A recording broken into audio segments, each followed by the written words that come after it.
Hi, folks. It's Lorraine Kolar from the clerk's office here to do a sound check.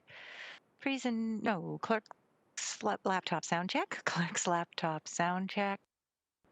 Presentation laptop sound check. Presentation laptop sound check. February 8th, 2021. GIC budget public delegations.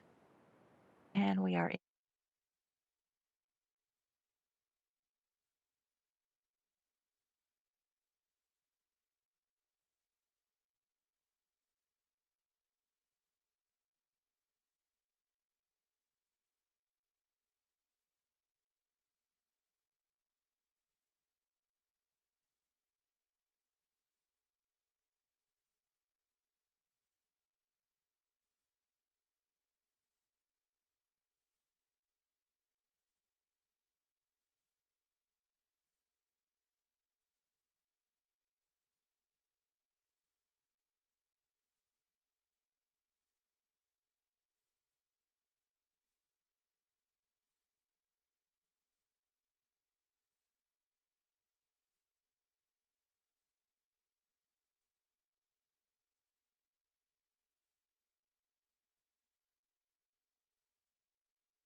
That's presentation laptop.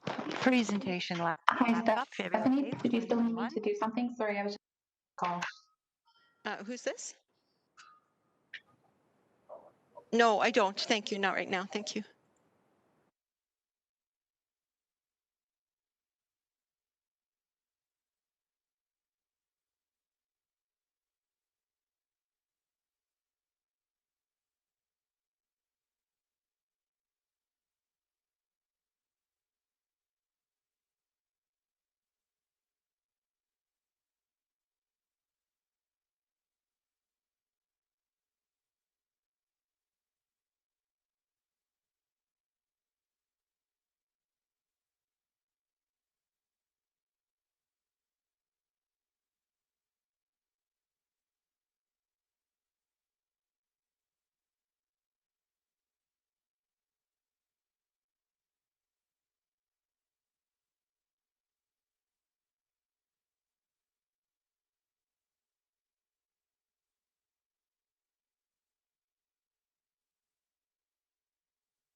We are live.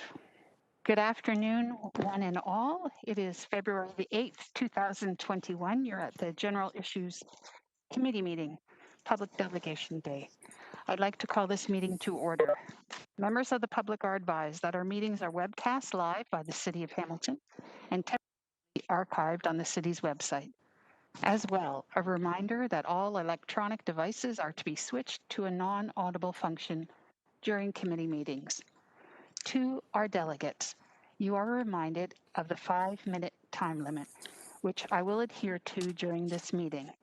And just a note to you all, if you have never appeared before council before or made a delegation, I know you may be a little nervous.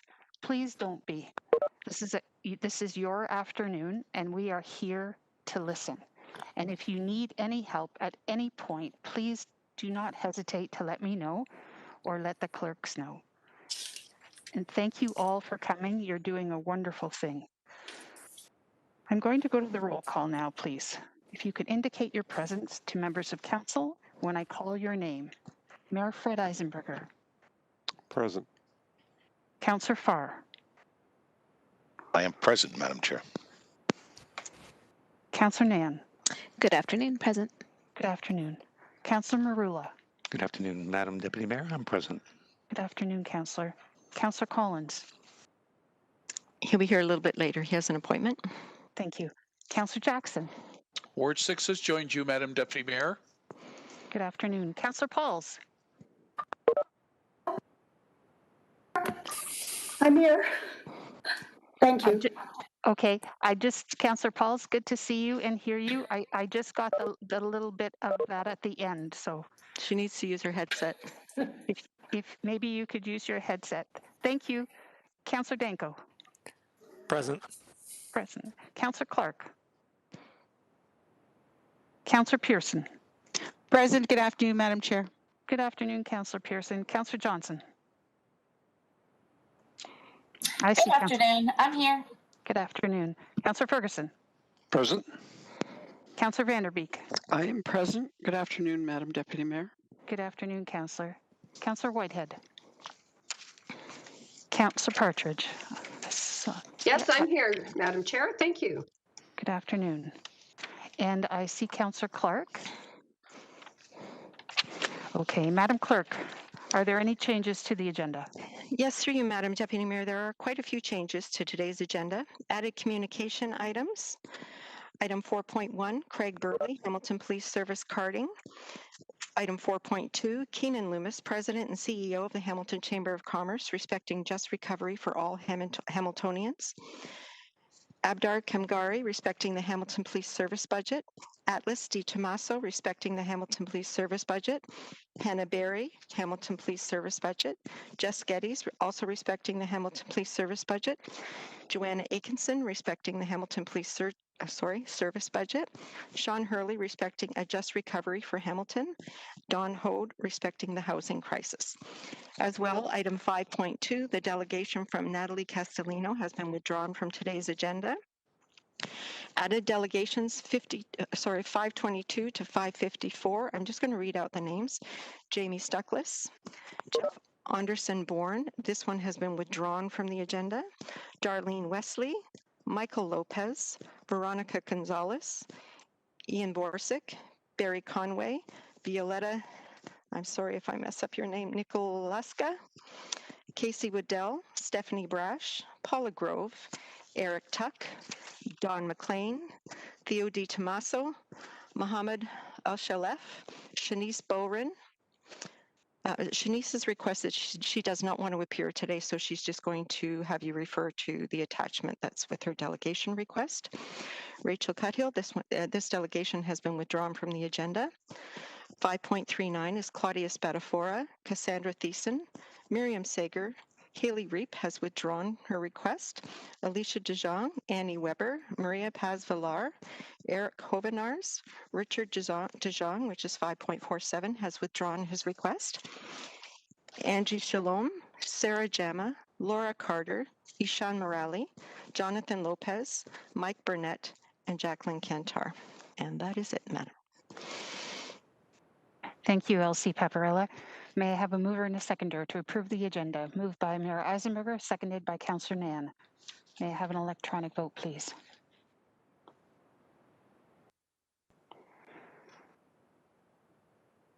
And it is up.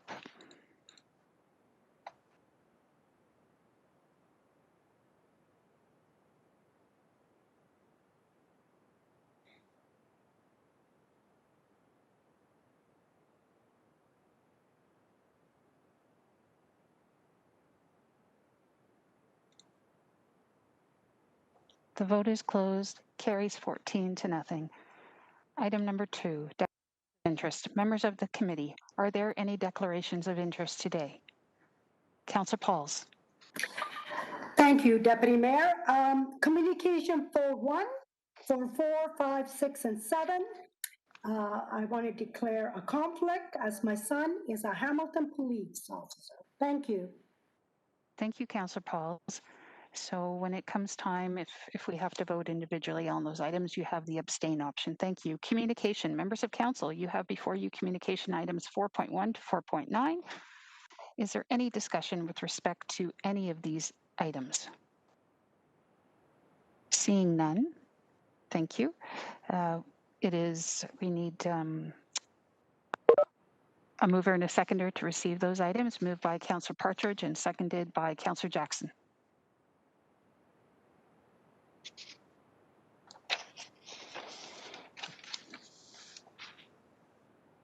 The vote is open.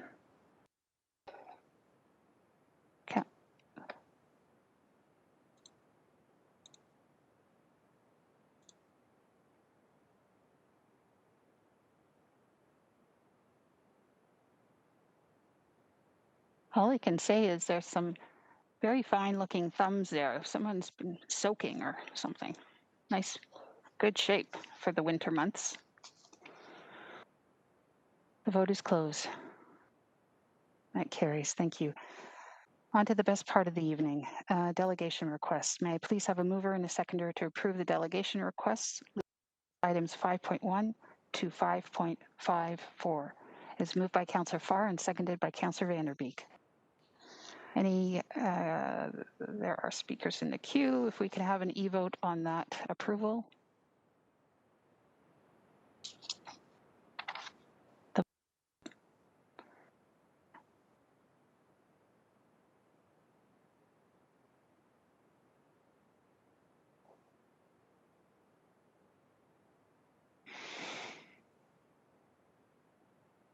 The vote is closed and it carries 15 to nothing. Thank you.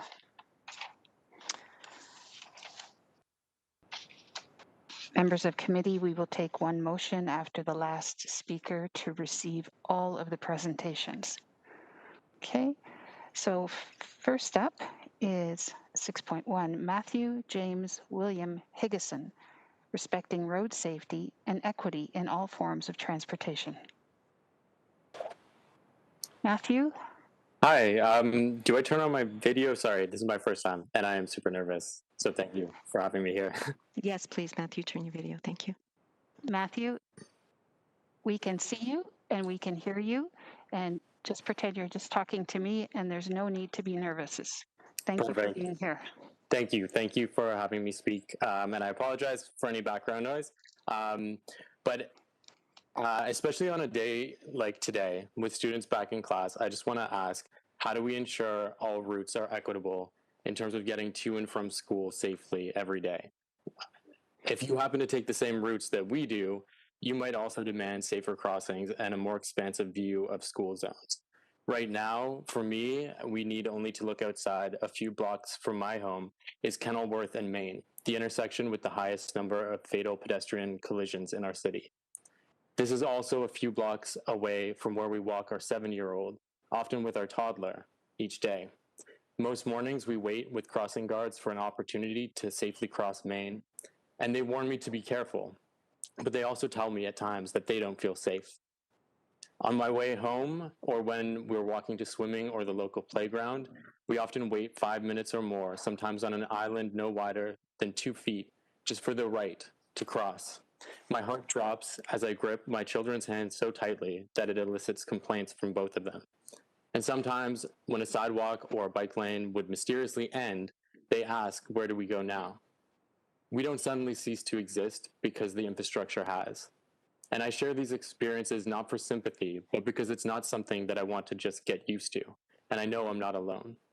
Recent tragedies like the loss of life at Maine and Tisdale or the boarded up window at the Cannon are constant reminders that we must do better for our community and that we can. But I explain to my kids that it doesn't have to be this way. We look at streetcar maps together from 100 years ago and how in 1925, the first traffic lights in Canada went into operation right here in the Delta. You see, in Hamilton, we have already set the bar. It's just that other jurisdictions kept moving. During my lifetime, for example, South Korea invested overall in a series of interventions which reduced traffic-related fatalities involving children by over 95%. And closer to home, we can also point to examples like the pedestrianization of streets in Montreal, including Rue St. Catherine. Meanwhile, organizations like the Evergreen Foundation inform us that planting trees and gardens not only improve road safety, but also offer additional benefits, from mental health to stormwater management. Across Canada, we know that in 2018, the number of motor vehicle fatalities was up 3.6%. And according to this city's own data collection, the total number of collisions has been increasing over the past 5 years. Speeding accounts for 18% of all police reported collisions, but I want to just point out that in my neighborhood, we must also consider how this may exclude situations where the speed limit may be legal, but science, public health, and evidence would suggest that it isn't necessarily just. We know that speed bumps reduce the incidence of injury up to 60%. And I know that if public support is there, gracious and humble city staff would assist in getting one installed. But it's not just my street that I care about. I care about my neighbors' streets. I care about the school routes and the paper routes. If we don't extend safeguards to create dignified public solutions, from transit to prioritizing health and our environment, how can we say Hamilton is for all? Well, this pandemic has presented much grief. It has also given us time to reflect, and that is a great thing in democracy. I do acknowledge that there has been investment, and I very much appreciate your work on this. In fact, 2019 had the lowest number of cyclist collisions over the past 5 years, but it is not enough. And even after adopting Vision Zero in 2014, when the executive director of the campaign urged Hamilton to invest in tangible features that reflect the data, we did move, and we began lowering speed limits across the city in 2019. But at a time when the city is fielding 700 plus requests each year, I want to ask you, why don't we see traffic calming on major arterial roads? Especially when Ontario's chief coroner has reported that pedestrians struck by cars at 50 kilometers an hour are twice as likely to die as those at lower speeds. I don't believe that safer streets are something that can be achieved just by targeting a few bad actors. We must focus on preventative interventions, and we don't need to see another study to do what we know is right. I'm here to appeal to your conscience as well today. How can we talk about a just recovery without ensuring that we aren't cutting off parts of our city? Because each collision on a page represents a person with lives and families who are impacted. When our children face unacceptably high risks for simply existing, installing pedestrian-centric crossings isn't radical. Lowering speed limits on King and Main isn't radical. Planting trees and improving public transit isn't radical. And listening to the students, the parents like myself, and the crossing guards that I talk to every day isn't radical either. Chair, and to the members of council, I implore you and your colleagues to move and improve access to the places that make this city so great, no matter how one moves through it. And when it comes to questions of jurisdiction, I ask you to bring whoever needs to be there to the public to make these discussions happen. In closing, I know we can invest better, we can say no more deaths, and together we can join in the fight to avoid more tragedies like this in the future, and having these very tough conversations every single day with our kids. Thank you, Mr. Higginson. Thank you very much. Are there any questions for the presenter?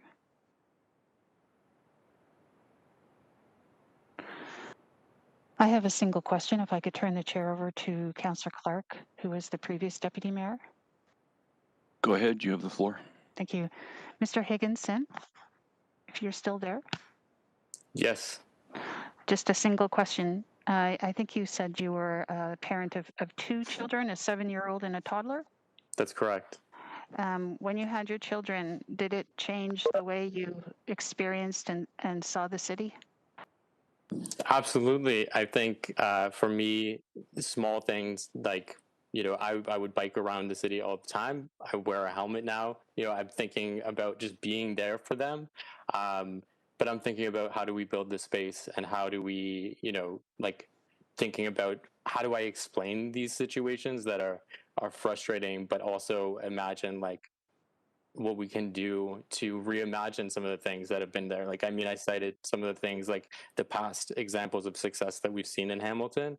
And I think that we can really be a leader in this city. And so, yes, thank you. That is a good question. And it's definitely changed my perspective. Thank you for being here, Mr. Higginson. There are no further questions for you. Have a good day and be safe. Next up is Manvi Dillon. Manvi is the Associate Vice President of Municipal Affairs with the McMaster Student Union. Manvi, are you there? Yes, I'm here. Thank you. Just for all delegates, I don't want to interrupt you, but if you can see me, I'll put my finger up like this to indicate you have one minute, okay? Thank you. Just a reminder, you have 5 minutes. Welcome. Awesome. Okay. Thank you, Madam Chair, and thank you to all the councillors. Good afternoon, and I really appreciate you taking the time to listen today. My name is Manvi Dillon, and I'm the Associate Vice President of Municipal Affairs for the McMaster Students Union. This is the 3rd year that the MSU's published a municipal pre-budget submission to advocate for the interests of McMaster students, and I'm glad to continue that practice. We discussed a recommendation with several councillors back in November and December, and we've sent the recommendations to the offices of all city councillors. Before I provide an overview of our specific priorities today, I'd like to highlight some principles that the MSU has consistently advocated for over the years. We see these as essential criteria in students' visions of for the city of Hamilton. So one of those principles is sustainability. In the face of a climate emergency, which was officially declared by City Council in 2019, it is crucial that we work to reduce carbon emissions and ensure sustainable growth in Hamilton. The city's budget must reflect the urgency of that task. Building a sustainable city improves the lives of all residents in Hamilton. Another one of our guiding principles has been equity. We desire a city that meets the needs of not just the average person, but also of minority, marginalized, and vulnerable community members. Allowing every Hamiltonian to be mobile, to feel safe, protected, accounted for, and listened to in policy discussions is critical. Moving on, our submission contains 5 areas of focus that reflect these principles among others. Firstly, transit, where we asked for resumed investment in the 10-year local transit strategy and for phasing out of transit area rating. Cycling and active transportation, where we call for increased investment in cycling infrastructure and protection of the SoBi bike share system. Accessibility, where we support a citywide sidewalk snow removal service. And policing, where we support a reallocation of 20% of the Hamilton Police Services budget funds to social services. I'll expand on 3 of our points today. Firstly, we're asking for increased investment in cycling infrastructure. Cycling is an accessible, environmentally sustainable, and physically active form of transportation. For students who often lack car access, going to campus, getting groceries, and connecting to the HSR are just some of the many ways that bikes are crucial to our mobility. However, to truly integrate biking into Hamilton's culture, residents need to feel safe and supported by infrastructure, as well as have reliable connections between bike paths.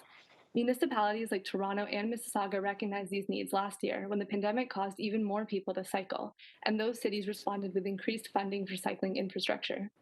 We ask that Hamilton's council does the same by committing greater investment into features like protected bike lanes and progress towards building a minimum grid cycling network. This would benefit all residents, especially students across the city.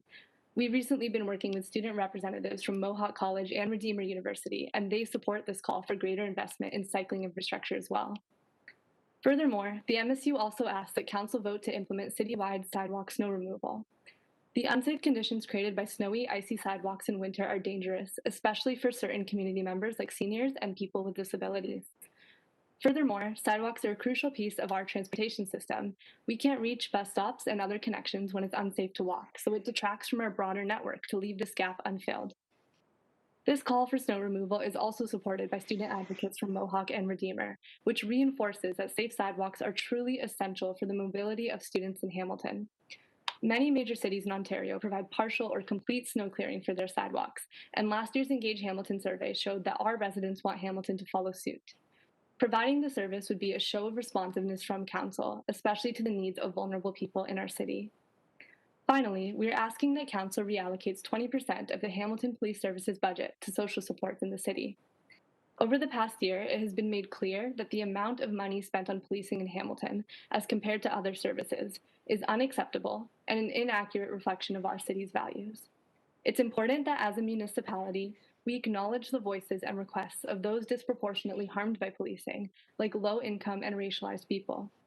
Increasing investment in policing and enforcement has proven to be an insufficient response to complicated health and social issues like mental health crises and homelessness.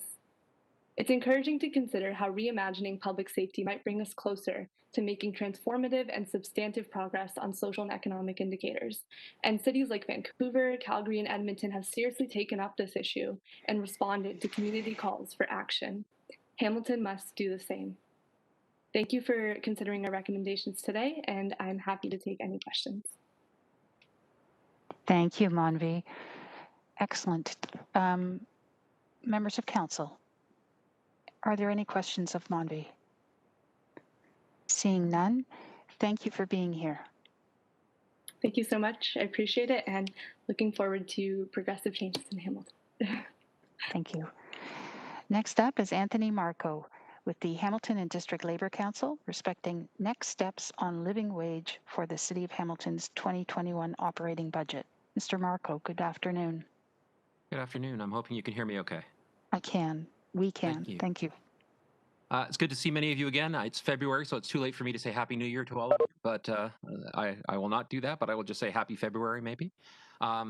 This is the third year in a row that I've been in front of you talking about living wage, and it's been a challenging year for many in our community. And for many of the reasons Hamiltonians found it so challenging, the Hamilton District Labor Council is back before you to continue our efforts to make the city a living wage employer instead of a poverty employer. By means of a last-minute reconsideration in 2020, Council voted in favor of all city employees being paid a living wage, all that is, except for summer students. Last year, the cost of paying students a living wage was around $440,000.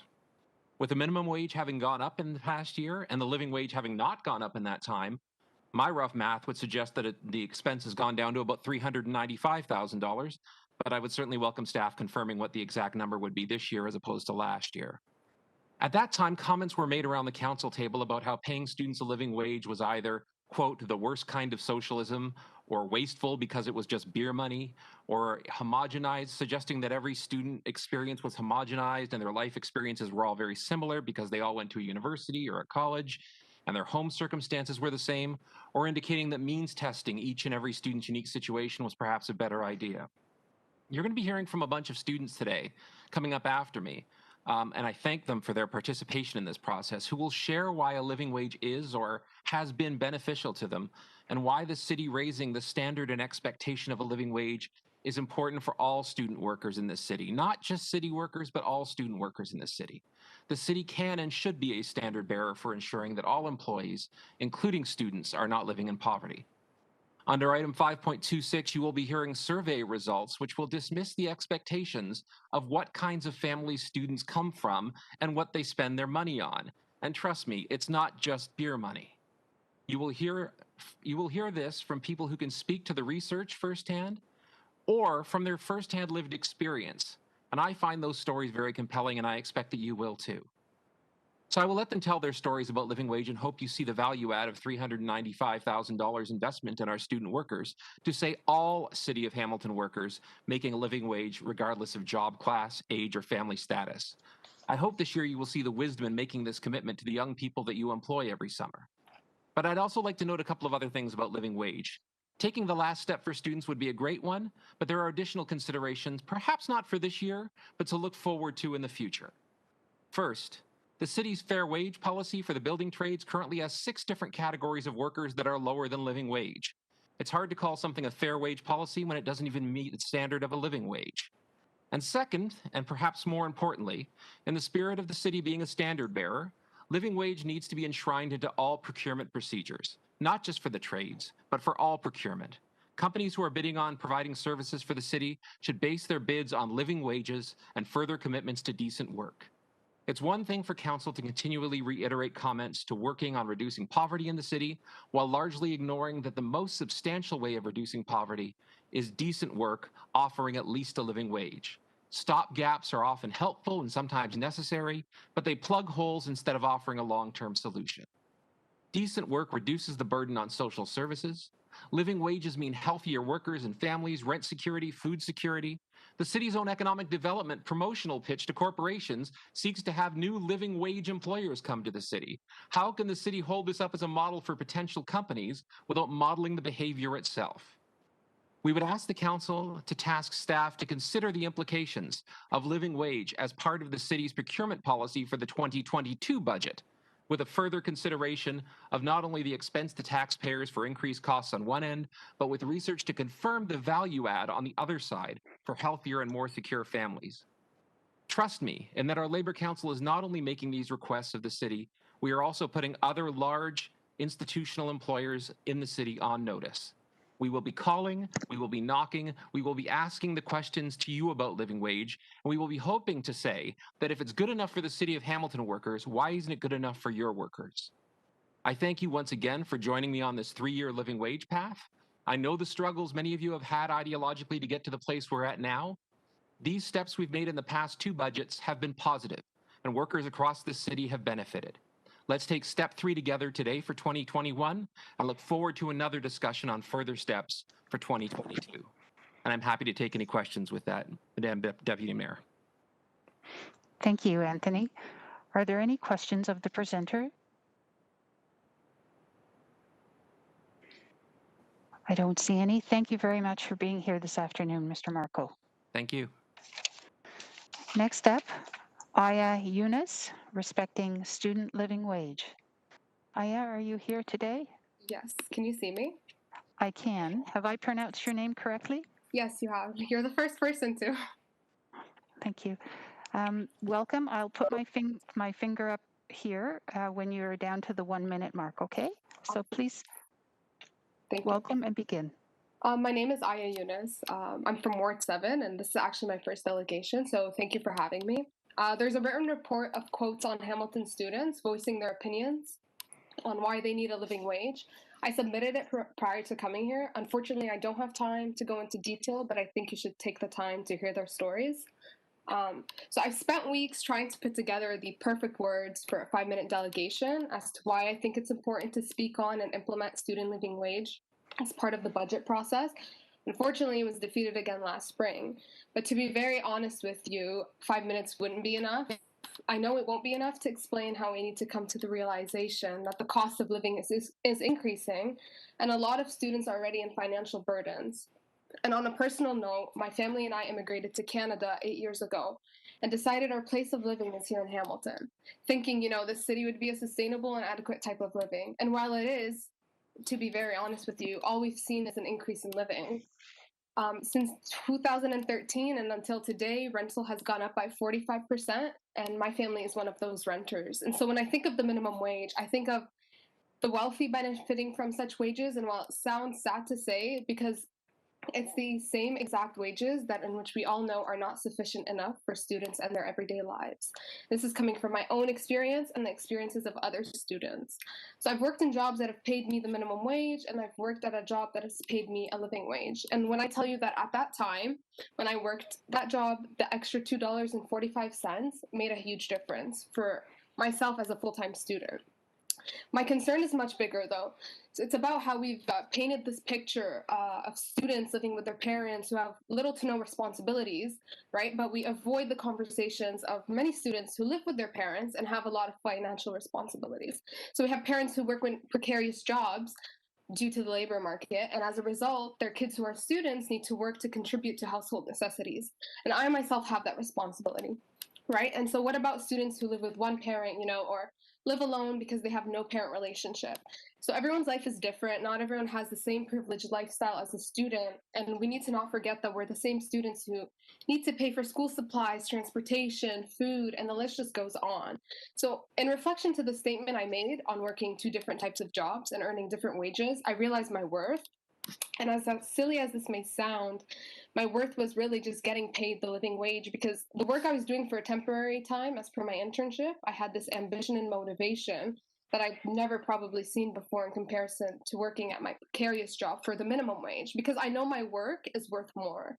My internship was proper job financially and mentally speaking, because as a student, when you know you're making enough to literally live, you feel at ease, right? You ensure yourself that you have enough money in case of emergencies, or maybe someone's OSAP this year decided that they cannot get the funding the student was depending on, so they have to pay from their own pocket, right? And this was my experience last year when my funding was short. So, but when you work for the minimum wage, how do you make that money when you're constantly drained, both physically and mentally, right? You pick up shifts left and right, and even when you put in your hard work and dedication, you know you're being exploited, because you know that as a student, your job is worth more than the minimum wage, right? But we have no choice to work these jobs and contract positions because we need the money, not because we love the fact that our employer pays us less than what we deserve, right? Which is a living wage. The wage that's stopping us, Hamilton people, from living a decent life and above the poverty line. And it's sad to say, but in my personal opinion, learning a lot about this, if you're not getting paid a living wage, you'll never be as financially secure. And the financial burdens only accumulate because the cost of living is increasing. So students are in debt, and so much debt that, like, I can't even imagine how stressful that alone is. Like, I myself will be graduating from university with maybe $200,000 in debt, and that's to start my career, right? Pursuing my studies at McMaster and pursuing law school as we speak. And so how do I save up right now to pay off my education when we're not being paid a living wage, right? And so I just want to say that college and university student workers for the city of Hamilton do important work all around our city parks, rec centers, and so forth. And I'm asking if we can legitimize this so we can meet the needs of many student workers, right? So just to wrap this up, I wish you could think of it this way. Do we really want your kids or our kids in the future to work at a place where you know their work is far more worth than $14.25 an hour? So are we going to continue to normalize living life financially unstable, which is the reality of life right now, and ignore that these depressive wages are not enough, right? So I hope you can think about that. And yeah, thank you for having me. Thank you. Right on time. Ms. Yunus, are there any questions of the presenter? We do have one member of council seeking to ask you a question. Councillor Pauls. Hi, I actually want to thank you for speaking today, because I did call you when you emailed me, and I didn't get a hold of you. I left a message, and so I'm glad that you came. And I didn't get your call. Yes, I did. I did call you and left a message saying, please call me back. I want to hear your story. So, because I call all my constituents, and I did. So I'm glad you came. That's all I wanted to say, and thank you. Thank you, Councillor Pauls. Are there any further questions? Councillor Nan. Thank you, and thank you, Aya, for being here today and delegating. I think it's always important for us to hear the lived experiences, and I appreciate your delegation coming in to kind of shed some light on the financial responsibilities that young Hamiltonians who are either approaching graduation from post-secondary education or not even in post-secondary education are facing in terms of the disproportionate economic inequalities and responsibilities and financial burdens that that Hamilton young people face today. Are you aware when council received a report from an economist from Scotiabank, the economist referenced that in this pandemic, the most hardest hit in terms of labor market are women and young people. In your experiences right now, and among your peer group, how are you hearing things in terms of the number of young people finding stable jobs right now? Ms. Yunus? Oh, I think you're on mute. There you go. Thank you for your question. What I was saying is that I think it's a really important question you asked, because I did I was laid off last year for my job, and it was a temporary layoff as we speak. It still is. And I know for a lot of us, while it was a temporary layoff for me, I know a lot of students in my job lost their jobs. So I feel awfully terrible because COVID has hit us all in ways we can't imagine. See, my brother now can't work anymore, so there's no income coming. My sister works at a bank, but her hours are cut off, right? And like we're students, we need money, we need to help our parents. You know, we're in the time where there's no breadwinner. You know, we grew up thinking there's a father figure that provides for all, but that doesn't exist anymore. Not in where we live, not anytime now or in the future, not until like we set standards, right? So like I want to work knowing my job is paying me money, knowing that if another pandemic hits, for example, I'm ready to take whatever financial burdens are coming my way. And so yeah, I think it's a good question, and I part of my attachment, you actually see people speaking on their experience, and it's pretty sad because we know we're worth more than 1425 because we put in so much work and dedication, right? And we're not appreciated in a sense. Well, thank you for coming, and definitely thank you so much for attaching so many verbatim lived experiences by young people. I made it through the first 2 pages of the written submission, and I look forward to reading the rest. Thank you for coming. Thank you so much. Thank you again, and have a very good day and be safe. Up next, we have Brock Badeau.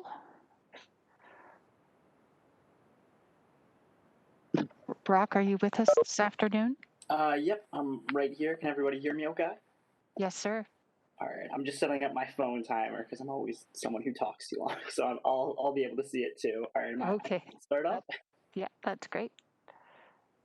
Okay, so yeah, hi everyone. My name is Brock Bodo. I'm a McMaster student, and I've lived in Hamilton in Ward 9 for my whole life. So in the summer of 2019, I was a summer student worker for the city of Hamilton in the horticulture department located out of Gage Park. I worked on a crew which weeded flower beds throughout the city of Hamilton. A lot of the time that was roundabouts and Ancaster was my crew's kind of focus. And that was hard work, 40 hours a week in the hot sun, carrying soil, planting flowers, pulling thousands and thousands of weeds. I don't even know how many we did. And I made a little bit more than minimum wage, which was $14 an hour at the time.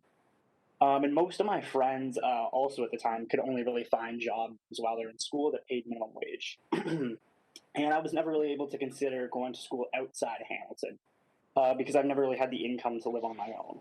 And, you know, even as a student who's lucky enough to live at home and have some of those supports there, I have a lot of expenses. I have an older sister, and I'm a triplet with 2 brothers my age. So my parents, you know, are both retired teachers with a decent income. They cannot afford to cover all our expenses for us. There's just too many of us. And when I was an undergrad, my tuition was $7,000 a year. I had to worry about cost of gas in my car. I had to worry about car repairs. I had to worry about textbooks. I had to worry about phone bills, my laptop, and a ton of other things. And I tried to cover these expenses as often as I could, too, because, you know, I know what my parents have to give for me. That's going away from their retirement, and it's going away from my other siblings. And I also have 2 grandmothers as well, who my parents have tried to help out during, you know, the pandemic by getting some of their groceries for them. I don't want to take from that money either. And $14 an hour is nowhere near enough to cover all these costs. All these expenses mean that other students and myself have to go into debt to cover these costs. A lot of friends of mine, a lot of students, including friends of mine, just drop out because they give up. They can't afford it anymore. And the Hamilton Millennial Survey of over 1,100 millennials in Hamilton found, quote unquote, many millennials are having difficulty covering basic necessities, are challenged by even small, unexpected expenses, and are concerned about meeting their debt obligations. Other people are going to point to this too. I mean, I'm one of the lucky ones. I only have a few thousand in OSAP loans to worry about when I get out of school. And, you know, the average Canadian post-secondary graduate leaves school $28,000 in debt. And that kind of debt, it just has a huge amount of stress that it causes for students. And again, the Hamilton Millennial Survey found a quote-unquote close correlation between mental health and the quality of employment. And, you know, the survey matches the stress and anxiety that myself and my friends are feeling. It says 28.5% of millennials are quote unquote depressed or anxious often. And again, other people have shown, like I'm one of the lucky ones. 1 in 5 Hamiltonians live in poverty. They have to worry about not just the expenses I talk about, but just putting food on the table for their family. But to go back to kind of my own experiences and that of my friends too, a lot of us are constantly anxious about covering our expenses, covering our debts. Some students I know have had panic attacks from this. Others just don't have days where they can't even get out of bed because they don't see the point. It's just that much of a burden on them. And some of the quotes we've sent into City Council point to, just the sheer anxiety that having this burden really puts on you. And I mean, finally, kind of my last point is the debt for me personally. It really makes me scared that I'm not going to be able to live in this city after I graduate. If students like me don't make enough money while in school, we're going to graduate thousands of dollars in debt. And others are going to talk about, or others have talked about this more. The cost of living in the city is rising rapidly, especially in housing. And if we leave school in debt, if we're not paid enough while we're working during school, we are going to not be able to afford to live in Hamilton after we graduate. And for me, that's really sad. Hamilton's my home. I've lived here my whole life. I learned to swim at Valley Park Rec Center. I played house league hockey goalie in Hamilton. The first time my team won a game was at the Mohawk Quad Pad. I learned to read and write at Janet Lee Elementary School. This is, I met all my best friends here, and the people here, my friends, my parents, my coaches, my teachers, my neighbors. They're who made me who I am today. And Hamilton's our home, and we don't want to leave. But I know a lot of students who are giving up on living in the city because they know it's too expensive and they're in too much debt. And that means we're going to lose all of these creative people who go to McMaster, who go to Mohawk, just because there's not a good enough paying jobs in this city for students. So please vote to pay students a living wage so that we can get other large employers to the city. Thanks very much. Thank you, Brock. And it was Bodo. Is that how you pronounce it? I think I mispronounced it. I'm sorry. Thank you for being with us. Are there any questions of Mr. Bodo? Seeing none. Janet Lee, big basketball rival with Ryerson Middle School. Thank you for being here. Okay, we're on to our next delegate, Aidan McIvany. Aidan? Yep, I'm here. Can you hear me all right? I can hear you. Awesome. Let me just turn on my video. There we go. Awesome. I'll start right away. Good afternoon, councillors. My name is Aidan McIlvaney, and I'm a constituent of Ward 8 here in Hamilton. I'm 18 years old, and this is my first delegation, so I sincerely thank you for having me. I recently obtained my high school diploma a little less than a month ago, and I mention this because I give my presentation as a student who is transferring from secondary school to post-secondary school. So I want to speak on behalf of the challenges that people in my situation experience. To say the least, the thought of incurring thousands of dollars in student debt is beyond terrifying. It's scary. It really is something that would put many people, and potentially myself, off of going to post-secondary.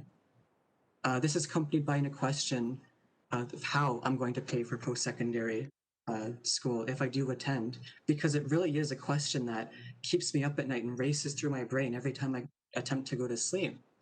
McMaster University itself has a cost estimator where you can enter in your expenses, so your supplies, the average cost of tuition for the program you're entering, any transportation costs you might have, etc.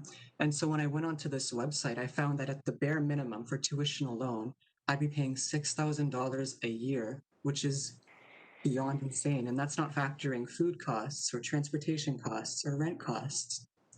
So $60,000 a year is quite a lot of money for a person to pay. And when you multiply that by 4, which is the average amount of time it takes people to obtain an undergrad in terms of years, that comes up to about $24,000. So $24,000 over 4 years is quite a lot of money, to say the least. And this is why it's so important that students here in Hamilton have access to a living wage from the city.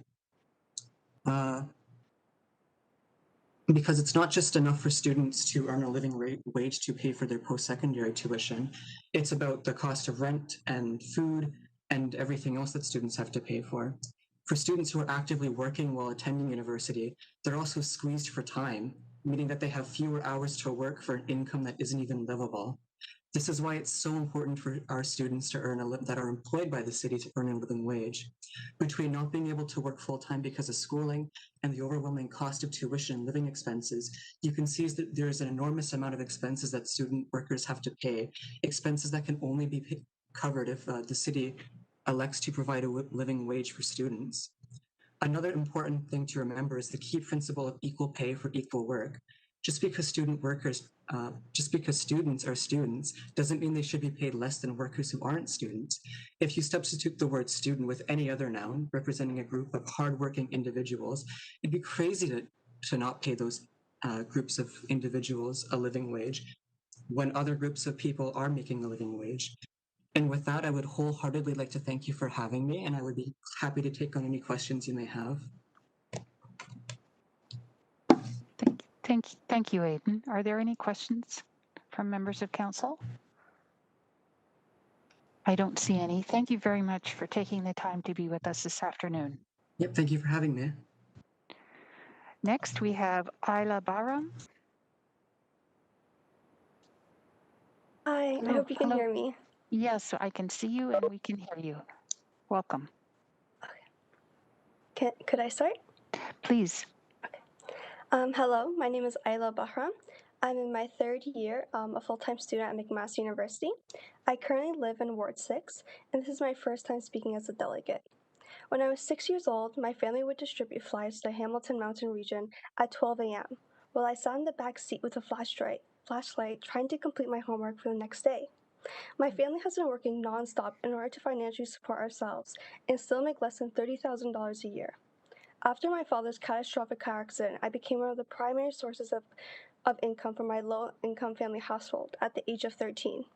I would have to work in the freezing cold in October, shaking a sign for people to shop for Halloween, while my hands would get so cold it would turn purple, and my employer would only give me one brick to warm up.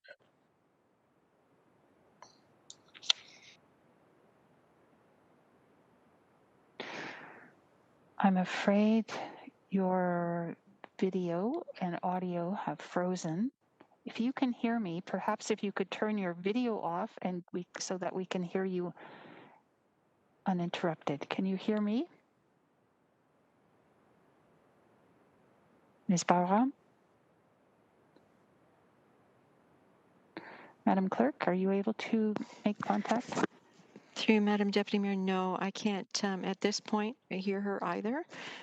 So the councillor is correct. If you're able to turn off your video, what we probably could do, Madam Deputy Mayor, is move on to the next delegate, and then if Isla's able to get back on. Oh, okay, Isla, you're on twice, so we're going to remove you on one because that might be the issue there too. Okay.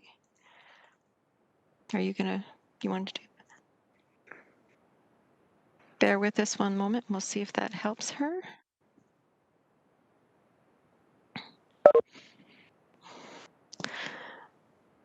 Isla, are you able to hear us at all? So through Madam Deputy Mayor, maybe you want to move on to the next delegate, and then when Isla comes back on, we can certainly try again. Isla, you're very welcome to come back on. We're going to move on to the next individual, but please, if you could keep trying, because we really would like to hear from your experience.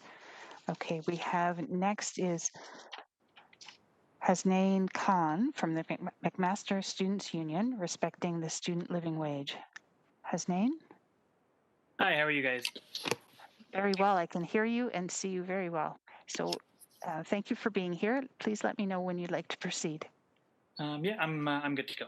Thank you. So good morning, good afternoon, councillors. Thank you for allowing me to be here and giving me the platform to speak. My name is Hasnain Khan, and I am speaking on behalf of the McMaster Students Union today in support of the call for the city to implement a living wage for all full-time summer students. Just a little background, I serve as the Associate Vice President of Provincial and Federal Affairs for the MSU. The MSU believes that implementing a student living wage is necessary to support students' livelihood and relieve the increasing financial burden on students that impacts not only their studies, but also their mental and physical health. Students face costs just like any other city employee, and affordability is a large concern for post secondary students, especially with the rising cost of post secondary education. Many students rely on summer jobs to afford their education. This is difficult, if not impossible, when a city full time job is not even providing with a baseline living wage standard in Hamilton. Student employees are residents, active citizens, and future Hamilton leaders, and we are asking the city to support students and to demonstrate a commitment to combating poverty by offering students a deserved living wage. Students' ability to afford everyday costs and other financial burdens specific to students, like increasing difficulty in securing affordable and safe housing, is directly related to their income, and being employed by the city should enable them to meet their essential needs. A living wage would give students a secure foundation to manage their finances and plan for the future. When we talk about a living wage, we are allowing people to have greater control over how they envision their life and how they can work towards their goals.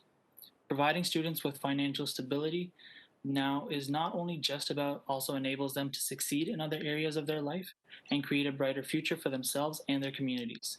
Treating students with respect by providing them with a living wage like all other employees also improves their experience of Hamilton and increases the likelihood of them working for the city again and giving back to their community.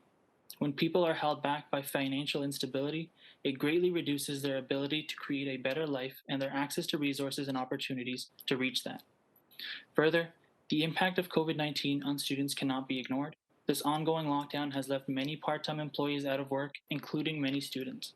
Despite this, students still need to come up with money for rent, tuition, and groceries, none of which have decreased in cost. As students are losing their income, but continue having to pay for necessities, their debt grows larger and larger. The effects of this will last far past COVID on individual students and the future of our city. Now more than ever is the time we need to act and show students that Hamilton values them and to make sure that the students are well supported for their future. The MSU does not just believe that the city should pay students a living wage because it is the right thing to do, but we hope this sets an example for other organizations to follow. We should all be working towards creating a city and a society where all people can make a decent living wage and afford basic necessities, and students must be included in that progress. We hope Council will take this into consideration, approve this ask, and stand in support of students in these challenging times. Thank you. Thank you very much. Members of Council, any questions for Mr. Khan? I don't see any. Thank you very much for being here this afternoon. Thank you so much for having me. My understanding from Madam Clerk is that Ms. Bahram is able to get back on, so with the indulgence, we'll welcome her back. Hello, I apologize for that. I think my Wi-Fi cut out for a second. You don't need to apologize. It's just what we deal with every day sometimes. So welcome back. How about we start again because you were interrupted?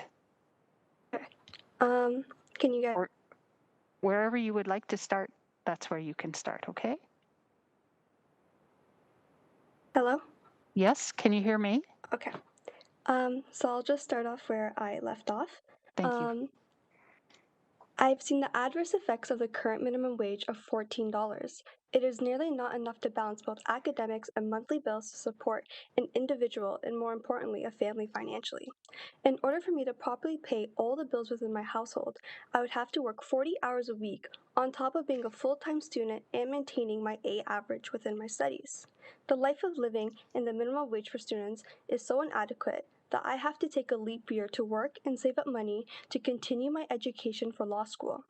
I understand that some people might not have the exact same experience as mine, but it is similar. Students are just trying to survive.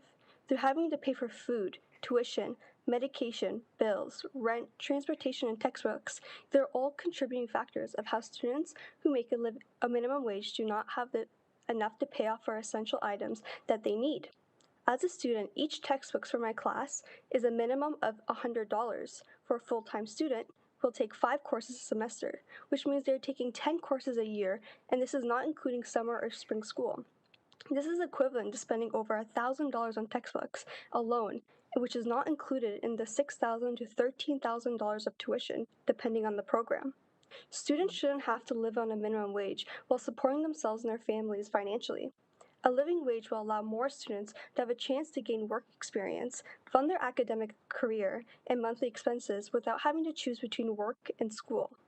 Some of the positive impacts of paying a living wage to students can increase their productivity and increase employment in relation to a decreasing student unemployment rate.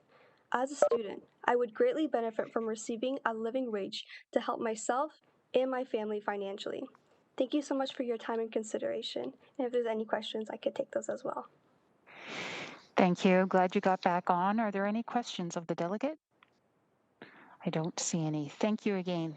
Appreciate your time. Up next, we have Shirani Mitra with QP 3906.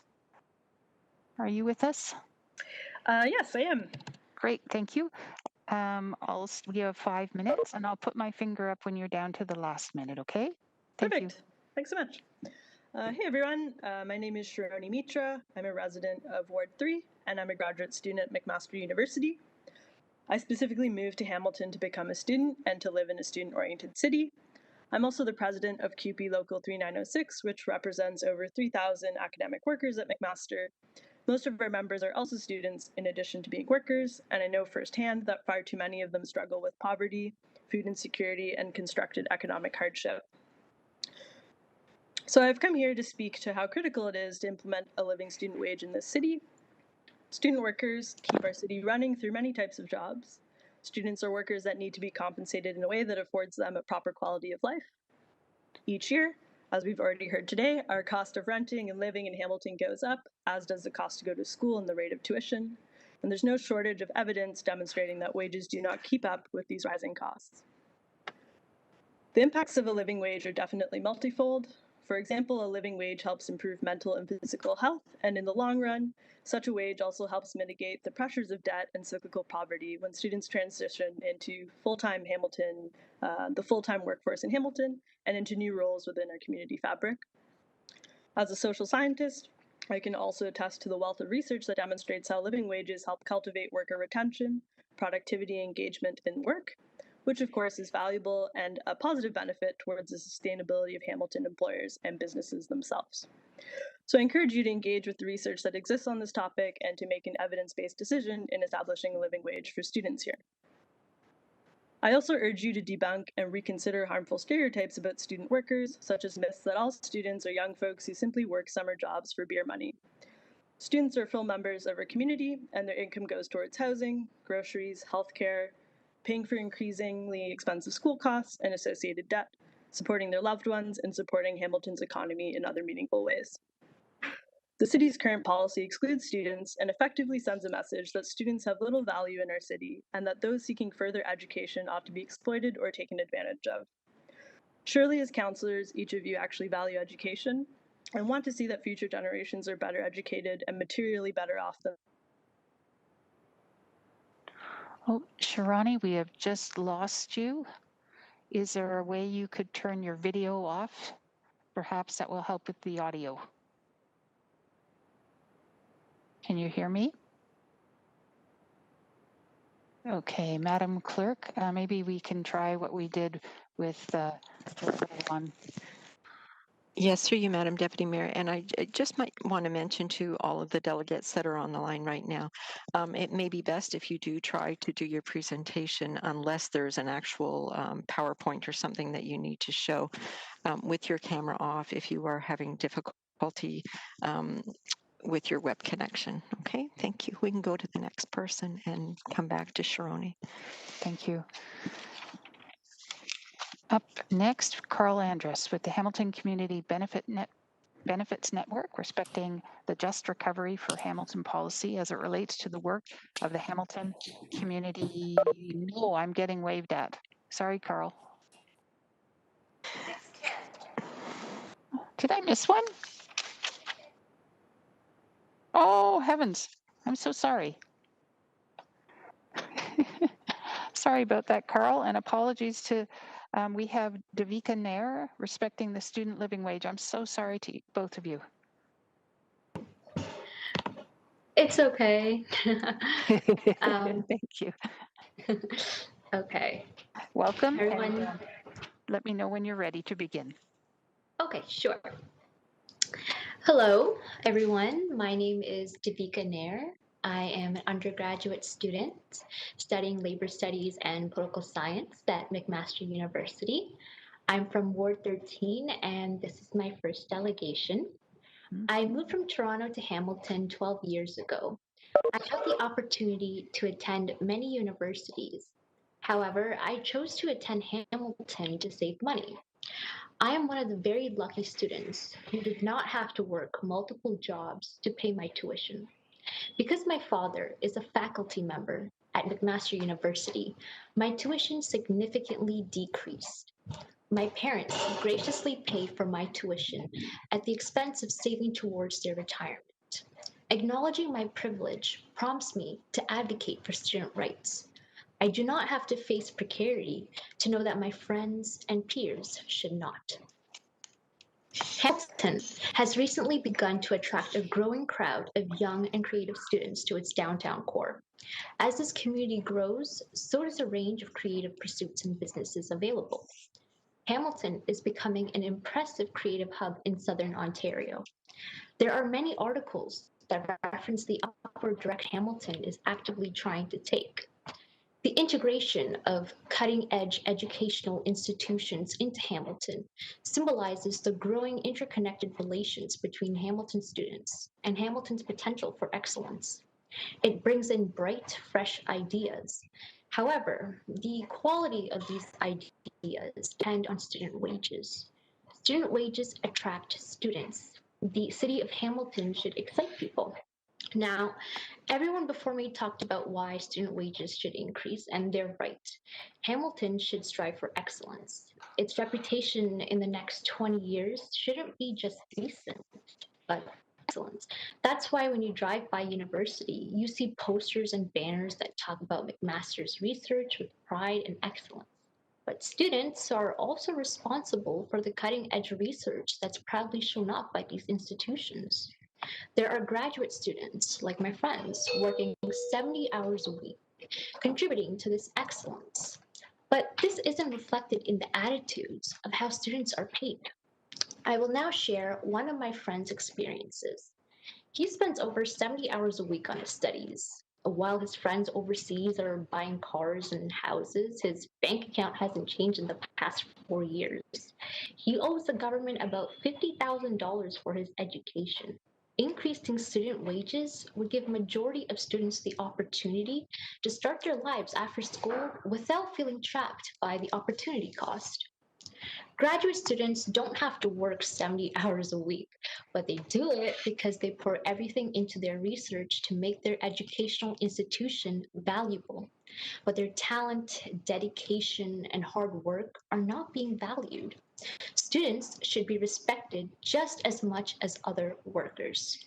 When you go to Hamilton City's website under its, and I quote, "Our commitment to our community" section, it states, and I quote, "The city's vision is to be the best place to raise a child and age successfully. It means having an inclusive community, actively engaged in making Hamilton a better place for everyone," end quote. Don't students count as everyone? A city that profits off the talent of its students is not committed to ensuring that Hamilton is a better place for everyone. Hamilton should be encouraging the best student options and raising the minimum student wage for all students to a livable wage is a great place to start. I think it's also important to recognize Hamilton's changing demographic. The term student doesn't exclusively mean young adult anymore.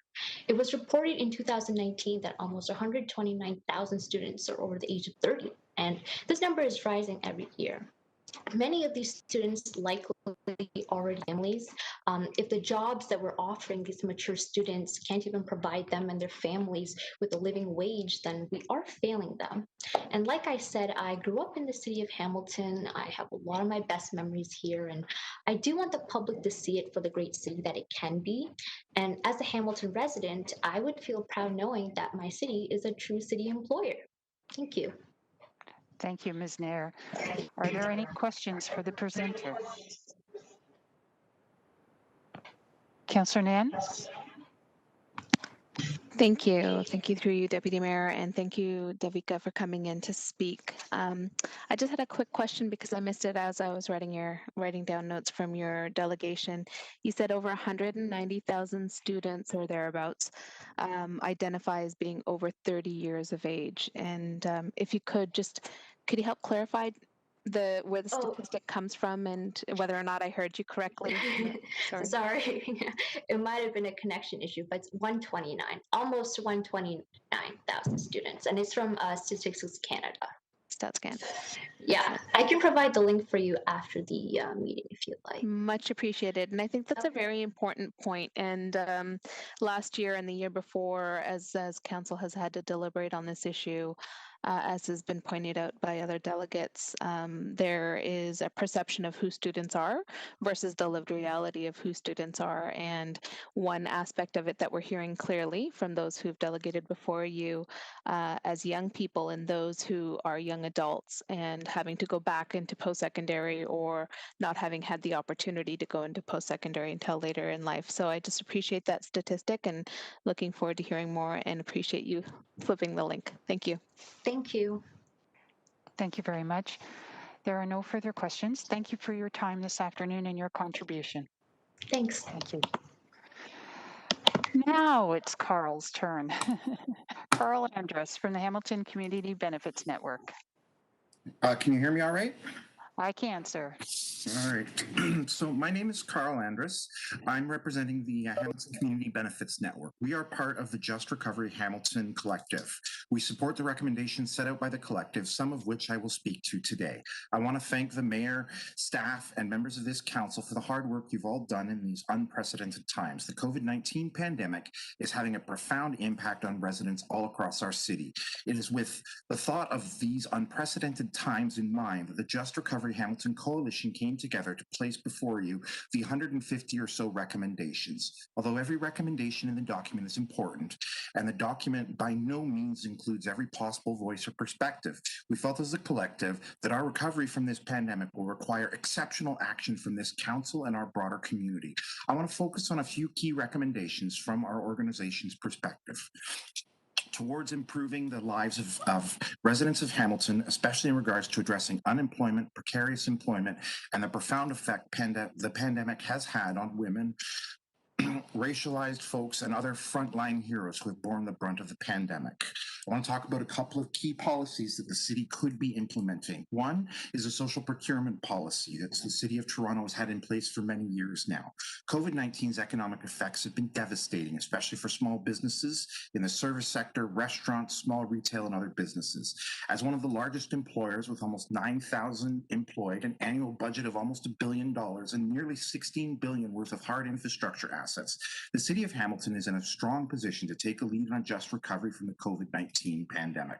Social procurement is the achievement of strategic social, economic, and workforce development goals using an organization's process of purchasing goods and services. Through its procurement and purchasing structure, the city is in a position to affect broad social, economic, and workforce development changes. And of course, community benefits agreements can be used by the city of Hamilton to create commitments between developers, the city, and a coalition of community organizations. These arrangements allow for innovative and creative ways to address a broad range of community needs with safeguards to ensure that affected residents share in the benefits of major developments. CBAs have used it successfully across North America to make real change in the environment and economic lives of residents. COVID-19 presents an opportunity for community benefits agreements to be used to redress many of the challenges facing the city in a post-pandemic recovery. I also cannot stress enough the need for outdoor spaces and mobility justice as a way to get around our city. I know others in this call have touched on that, but I cannot understate the need for a place for all Hamilton residents to exercise, socialize, and move safely across the city and participate in social outings. They cannot be understated as we meet with the need for social distancing in these difficult times. No conversation on inclusive city building can begin without acknowledging the massive issues of food insecurity that many residents of the city of Hamilton faced before the pandemic. This insecurity has only been exacerbated by the COVID-19 pandemic. Food prices are increasing dramatically, unemployment, raising rent, inadequate government supports such as CPP, Ontario Works, ODSP, and the Guaranteed Income Supplement for our retirees have all added to the effects of food security felt across the city. Food banks were struggling before the crisis to keep up with growing demands. And I cannot understate enough how it is imperative that this council use any measures possible within its purview to address that. We cannot afford to return to the pre-COVID-19 normal. Normal wasn't working. Times of great challenge in the past have afforded opportunities for broad-reaching social change. The city bounced back and thrive after faced with the mammoth challenges of the 1918-1919 pandemic and the Second World War. A just recovery for Hamilton must focus on communities in the city that have experienced the disproportionately negative impacts of the pandemic. We cannot meet the deep inequity and hidden challenges of the current pandemic with fear and austerity. Together, we can build back better. I can make myself available for any questions this council might have on the Just Recovery Policy document. I may not be able to answer questions on all 150 items, but I'd certainly be keen to talk about mobility justice, investing in decent jobs, decent wages in our local economy, as well as a focus on inclusive city building. Thank you for your time. Thank you, Mr. Andrus. Are there any members of council with questions for Carl? I have a question. If I could hand over the chair to Councillor Clark. Please proceed, Councillor. Thank you. Carl, I was wondering if you could speak to me about the relationship between mobility justice and economic justice, please. Carl? I can certainly touch on it a little bit. How we get around a city says a lot about us, and how we support people getting around the city, making sure that there's an equal playing ground in mobility, directly affects the economic justice of a city. Being able to get somewhere, whether it's to a place of employment, whether it's to a doctor's office, or whether it's to your ability to just get to your local grocery store. All of these contribute in a variety of ways in bettering the economic reality of folks across the city. And we cannot afford to continue the trends that are currently existing in our massively overbuilt infrastructure that focuses strictly on cars as a way to get around the city. And although I will applaud this council's investment in cycling infrastructure and other infrastructures around the city, I can't understate, as others have today in presenting this council, the need for things like clear sidewalks, accessible public transit, as ways to not only access employment, as ways to get to school, but ways to contribute to everyday normal life in ways that may not be afforded to the same equality as those folks who are lucky enough to have a car in the city. Councillor? Thank you. Those are my questions. Thank you, Carl. I'll take back the chair. Thank you, Councillor Clark. I don't see any further questions. Thank you very much, Mr. Andrus, for your time this afternoon and your contribution. Up next, we have Mr. Tom Cooper, Hamilton Roundtable for Poverty Reduction, respecting this year's operating budget. Mr. Cooper? Thank you very much, Deputy Mayor. It's good to see everybody today. The Hamilton Roundtable for Poverty Reduction are proud to be part of the Just Recovery Hamilton initiative. And I'd personally like to thank Carl, who you just heard from, as well as Kojo, and all the other partners involved in this important undertaking. With the idea of presenting a collective set of recommendations to address the unprecedented economic and health challenges our community has been faced with these last 12 months. As Council may recall, for more than 10 years, the Roundtable has worked with national organizations to address poverty, particularly through our partnership in the Vibrant Communities Canada Network in a collective impact approach. I can tell you that nonprofit groups like we have here in Hamilton working together on joint challenges, the Community Benefits Network, HCCI, YWCA, Environment Hamilton, ACORN, SPRC, the Legal Clinic, SASHA, and the Disability Justice Network is pretty special. It's unique. And I'm proud to endorse the Just Recovery report you've received. We recognize that we must all work together if we're going to be successful in addressing the critical challenges of our time. And we know that with City Council's support, we can make a difference in the lives of so many who have been left behind. Over the last 10 years, Hamilton City Council has made some bold investments to address income and social inequality. From the initiative to direct $50 million from the Hydro dividend to repair social housing, to the creation of the Affordable Transit Pass. You were also the first council in the country to license predatory payday loan operations and clamp down on that nefarious industry locally. And last year, you brought many more municipal employees up to Hamilton's living wage rate, sending a strong message to the employers in our community and right across the province that the City of Hamilton values its employees and is striving to end working poverty. As you heard from Hamilton and District Labor Council and the passionate, inspiring students who told you about their challenges working but not earning a living wage, we're also urging you to develop a plan to bring all city employees, including students, up to Hamilton's living wage rate, which is currently $16.45. We would love to see Hamilton sign the Ontario Living Wage Network's employer certification as a living wage supporter and join cities like Cambridge, Kingston, and other smaller communities across the province in sending that message that Hamilton cares about its employees, it values them, and we are a living wage community. In the Just Recovery report, you'll see recommendation 103. We're also urging the city to use its powers of procurement, and Anthony talked about this, to encourage contractors with the city to pay a living wage within their organization. But we think the city can do more as well.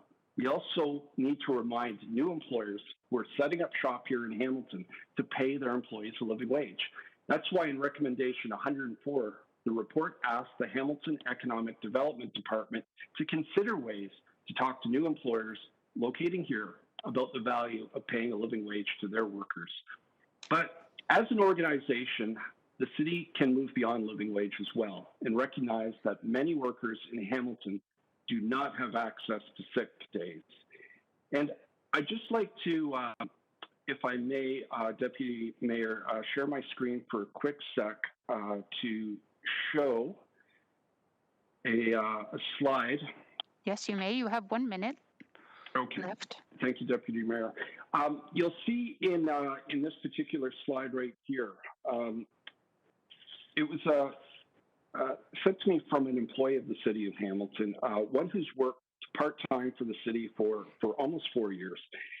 Last year, this employee worked 20 hours a week in a part-time position with the city and yet was not eligible for sick days. The identifying information here has been redacted to protect that employee's identity, but they received this information slip in December in the middle of a pandemic. And despite working those 1,000 hours last year for the city, they were eligible for 0 sick days. If we tell people to stay home when sick, we should, as an organization, as a community, provide the supports to workers to do the right thing. It not only protects them, but protects the community as well. And I know I only have a few seconds left, but I'd also like to just raise the issue of residential care facilities as well. And as we know, there are more than 90 residential care facilities in Hamilton. The city has inspection powers over these facilities, which are often run by for-profit organizations. And yet the people who live here are by far some of the most vulnerable people in our community. And excuse me, we know Mr. they've Cooper. I'm It's your sorry, time. Deputy Mayor. That's Okay, okay. thank you. My apologies. Very important issue. Perhaps you will consider delegating to another standing committee on this matter. Absolutely. Thank you very much. Are there any questions of Mr. Cooper?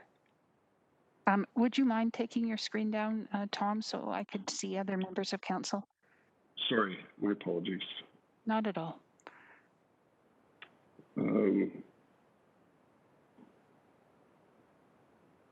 Sorry, it's been, knew how to bring it up. I'm not sure how to take it down.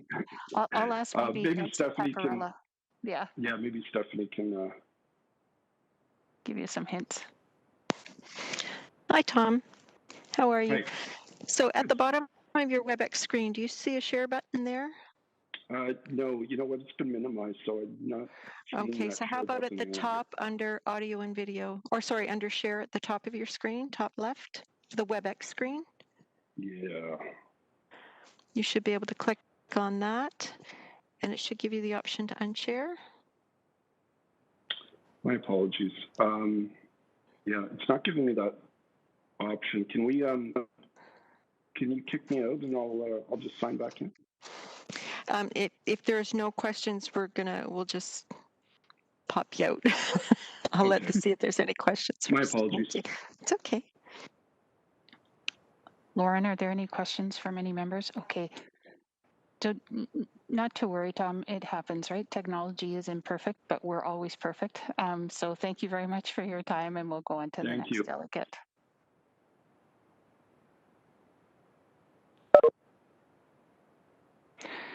Thank you. So we have Mr. Bill Johnston, who is here with respect to the budget. Bill, are you with us? Can you hear me and see me, Madam Chair? I can see you. Your audio is very choppy. So what I'd like to recommend, if you could turn your video off, and maybe we'll be able to hear you without it being choppy. Okay, how does that sound? Ah, that's much better. Thank you. So just a reminder, Bill, you have 5 minutes, and it's good to see you. Thank you, Madam Chairman. Good afternoon, members of council and staff. My name is Bill Johnston. I am co-chair of the Affordable Housing Team at the First Unitarian Church of Hamilton. And with the approval of the church board, I am speaking on behalf of the church. A written version of this presentation is on page 43 of your agenda. I'm here to support the housing recommendations in the Just Recovery for Hamilton plan and the 2021 spending priorities needed to fulfill them. For our congregation, safe, adequate, and affordable housing is about human dignity and the recognition that we're all interconnected, so none of us can thrive unless we all do. I'm well aware of the city's many efforts to tackle the challenge of providing safe, adequate, and affordable housing to the tens of thousands of Hamilton households whose housing is either inadequate or not affordable. Yet dizzying house price increases and soaring rents, up another 6% in 2020, undermine progress. Evidence of the size of the challenge is that we are losing affordable private sector rental units far faster than we can build new affordable units. Most of you will remember housing consultant Steve Pomeroy, who was keynote speaker at the city's 2019 Hamilton Housing Summit. He has calculated the number of private sector units that rented for $750 a month or less that disappeared in the 5 years between the 2011 and 2016 census. And $750 a month is affordable on an income of $30,000 a year. For the Hamilton census metropolitan area, he calculated that we lost more than 10,400 of those relatively affordable rental units between 2011 and 2016. And he says the trend is continuing. Hamilton has just under 80% of the rental units in the Hamilton CMA, so the city lost about 8,000 relatively affordable housing units between 2011 and 2016. Every 5 years, about 365 new affordable units are built in Hamilton. So we're losing more than 20 private sector affordable units for every new unit we build. We lose most of those affordable units because every time a unit is vacated, the rent can and usually does go up, often by a great deal. So governments need to do everything they can to help tenants avoid eviction. So first, no one should be evicted because they lost income during the pandemic. Moratoriums on eviction, although necessary, are not enough. Tenants need financial help with arrears, or they will end up evicted.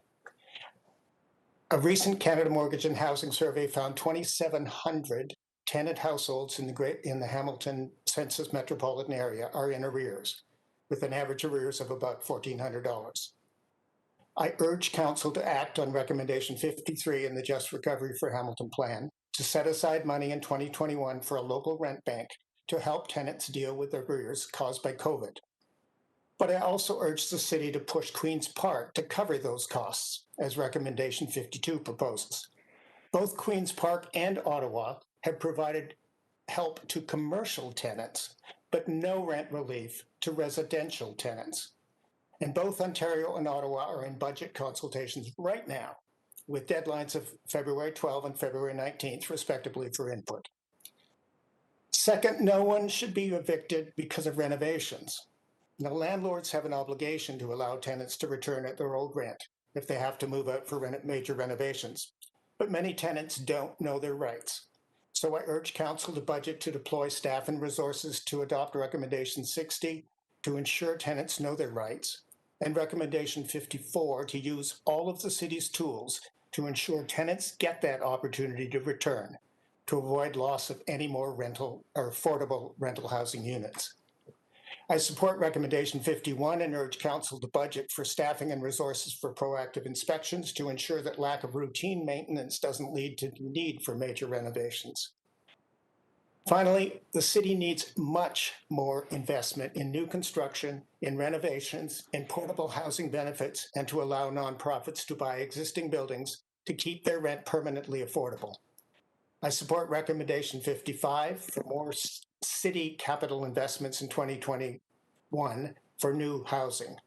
But most of the money has to come from increased investments from the senior levels of government. The federal national housing strategy will help only a third of Canadian households in core housing needs. The Ontario government cut Hamilton's allocation for new or renovated housing to less than a third of what it had been, and it hadn't been adequate before that. And the amount of Canada-Ontario housing benefit that's been provided so far will allow Hamilton to provide only about 350 housing benefits when Hamilton has 16,000 precariously housed households, residents.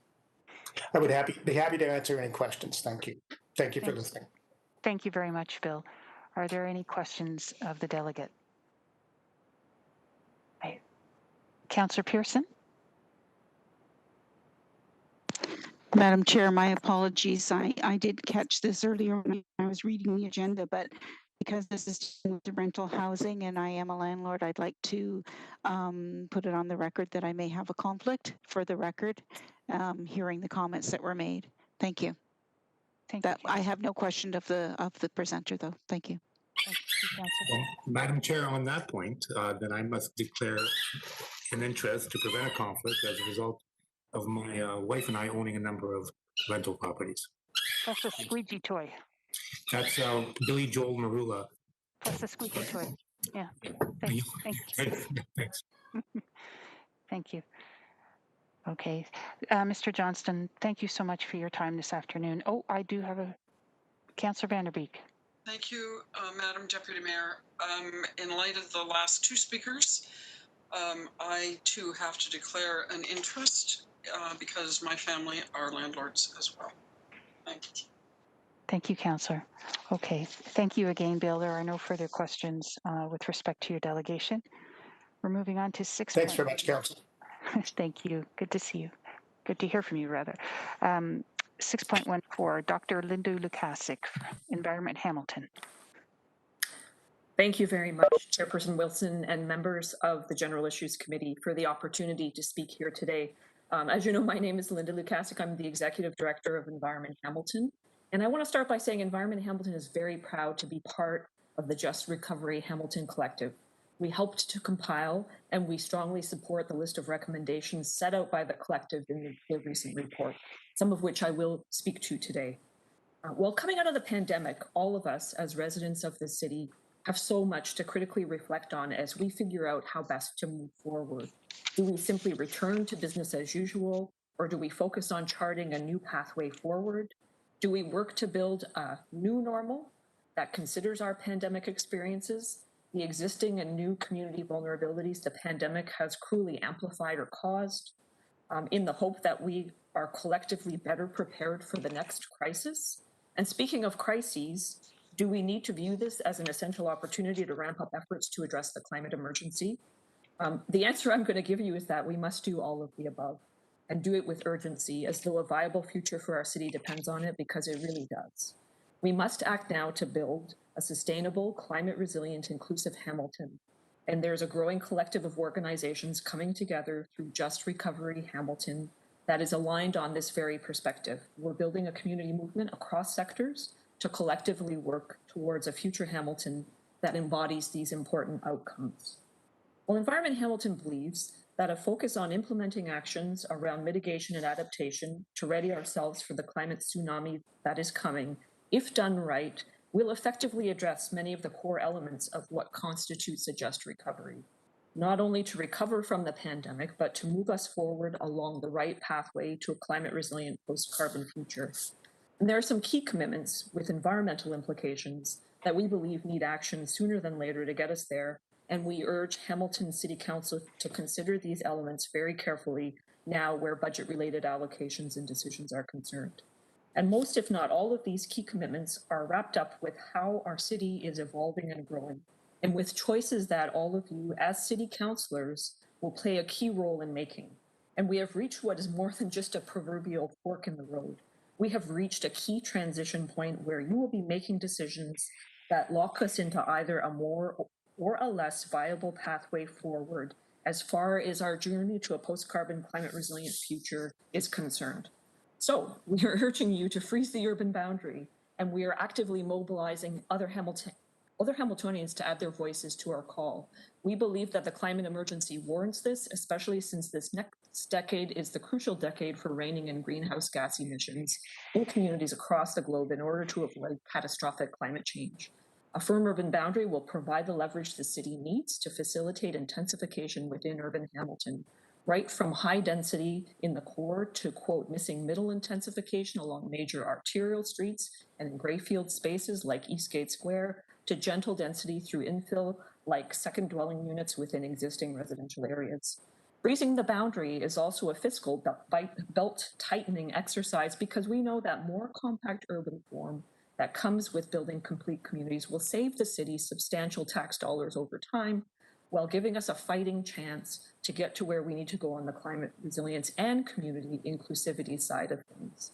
And on the subject of post-pandemic shovel-ready projects, I'm going to say it, projects like the East-West LRT could serve as an integral part of building a post-carbon city, as higher order transit is a key piece required to ensure Hamilton succeeds with lower city urban intensification plans.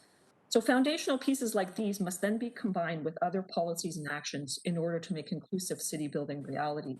And very quickly, these include increasing the range and affordability of housing options within the urban area, creating policy designed to ensure healthy, affordable housing for all, including ensuring we are building in a manner that prepares us for the extreme weather, heat, cold, rain that the climate crisis brings. Low, no carbon buildings like Passive House ensure affordability and comfort for all moving forward, and retrofitting existing housing and building stock using government incentives like low interest loans to do so is another important municipal policy piece that can help where help is needed most. And effective shifts to more complete communities must always come with street enhancements. And I won't go into these, Carl did a great job, but we need safe streets to encourage active transportation for people of all abilities. And finally, building complete communities means prioritizing investment in green infrastructure, and that covers a whole lot, from trees to green roofs, urban woodlots, native pollinator plant patches and fields. So moving forward, we need a bountiful urban forest canopy. We're calling for you to commit to 45%, equitably distributed across our city so that everyone benefits from the wonderful cooling of trees, and they provide some insulating in winter too. Thank you, Dr. Lukasik. Okay, thank you very much. Thank you so much for being here. Are there any questions of the delegate? There are none. Linda, always good to see you. Thank you again for your time. Thank you so much. Next, we have Nancy Hurst, respecting climate change and the city's growth plan. Ms. Hurst, are you with us? Hello, yes, I am. I'll turn my video on just for a sec. And then I'll turn it off again so it runs. Am I able to share my screen? I do have slides to show. Yes, if you would like to do so, please. And if you need some help, don't ask me, ask Elsie Paparella. Okay.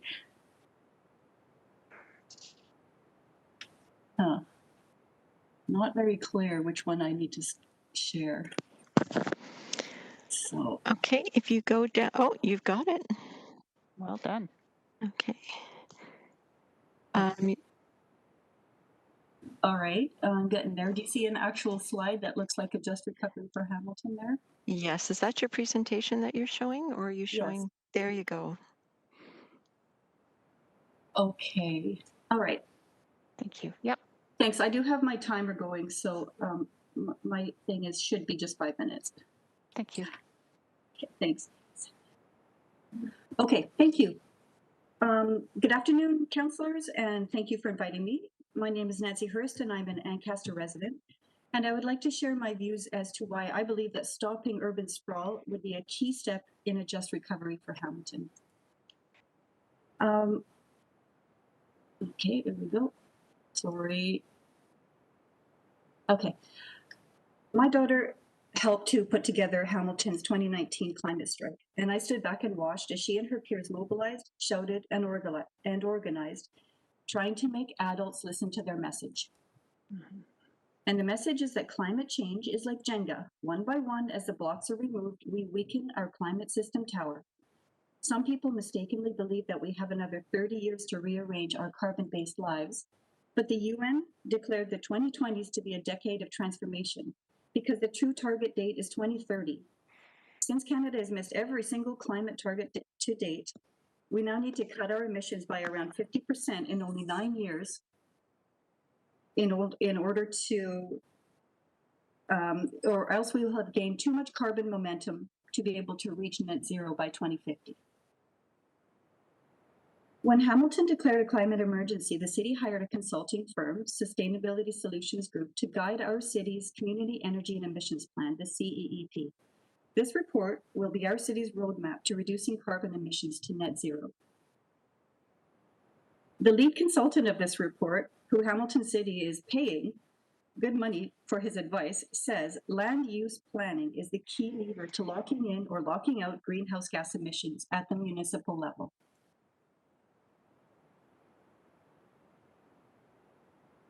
If you have a look at this slide, you'll see Atlanta and Barcelona, which have roughly the same population, but vastly different footprints for each city. Atlanta's sprawl on the left means that it produces 10 times more emissions than Barcelona does.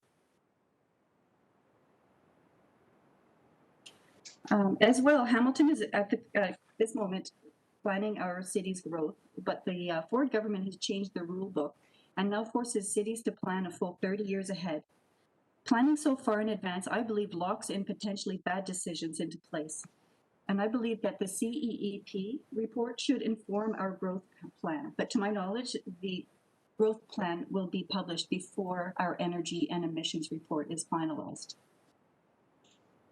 Additionally, cities are now forced to use the province's new market-based planning model with no consideration for climate change, food security, or the strengthening of our already existing neighborhoods within the city.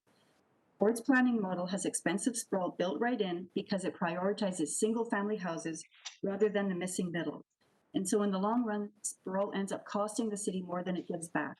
And the people in our city are the ones who are going to end up paying for all this infrastructure in the new sprawl while our own inner neighborhoods crumble. We all know that the big winners in Ford's market-based planning model will be the developers gifted with building big, expensive McMansions, which most of us can never afford on our prime agricultural land. This is a slide that I picked up yesterday just from MLS. Who can afford a $999,000? That's $1 million house.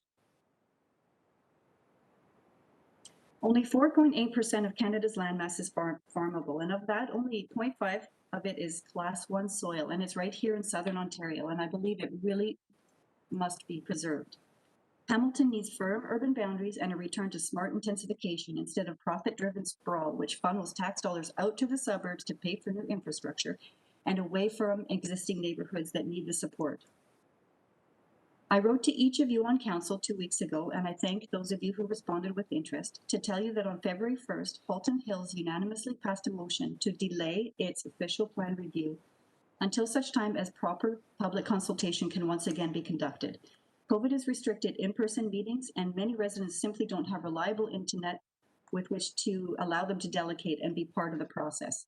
On February 17th, this motion is going to go before the Halton region as a whole. And finally, I'm happy that someone's standing up to Doug Ford. And if Halton can do it, we can do it. For the sake of our farms, our children, and our already existing neighborhoods, councillors, could you please say no to the provincial government's push to expand sprawl in Hamilton and join with Halton Hills in moving a resolution to also delay our growth plan? Finally, to close, this is a picture of my painfully shy and introverted daughter pushing well past her personal boundaries to speak to over 1,000 Hamiltonians at the climate strike, trying to catch the attention of elected officials. And beside her, I put an image of the kind of Hamilton that I hope she inherits. Can you please let those young people and the rest of us know that you're listening? And please pass a motion right here in Hamilton to delay the growth plan. Thank you for your time. Thank you, Ms. Hurst. If I could get you to unshare your presentation, please, and that way I can see the members of council if they have questions.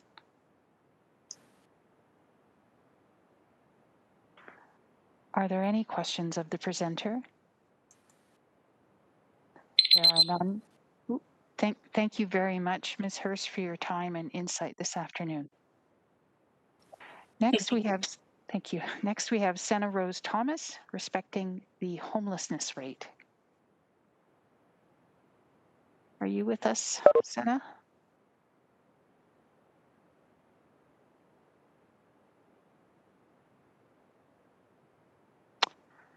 Not as yet.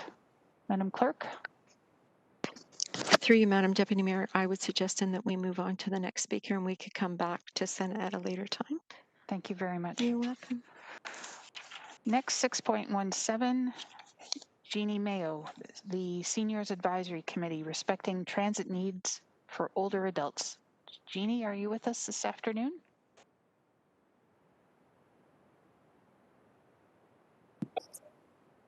Hello, I can see you. Thank you. Thank you very much for having the Seniors Advisory Committee delegate to your committee. Jeannie, if I could interrupt for a moment, it's really good to see you, but your audio is a bit choppy. And is there a way you could turn your video off, and that way we could likely hear you better? Okay. And just a reminder, you have 5 minutes. That's better. Thank you. Thank you. So the Seniors Advisory Committee, in making this presentation, would like to emphasize the importance of ensuring transportation options for those Hamiltonians who live in areas under or not serviced by the HSR. And I need not remind councillors that by not providing transportation options, there is a financial impact on the budget with respect to less healthy incomes, which has been borne out by many research projects.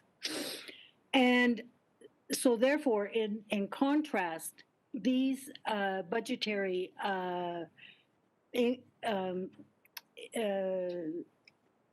pressures could be reduced by providing many more transportation options. So I'd like to first of all just outline what exists right now in the pre-amalgamation towns of Hamilton. So first of all, there's fixed HSR in very limited areas.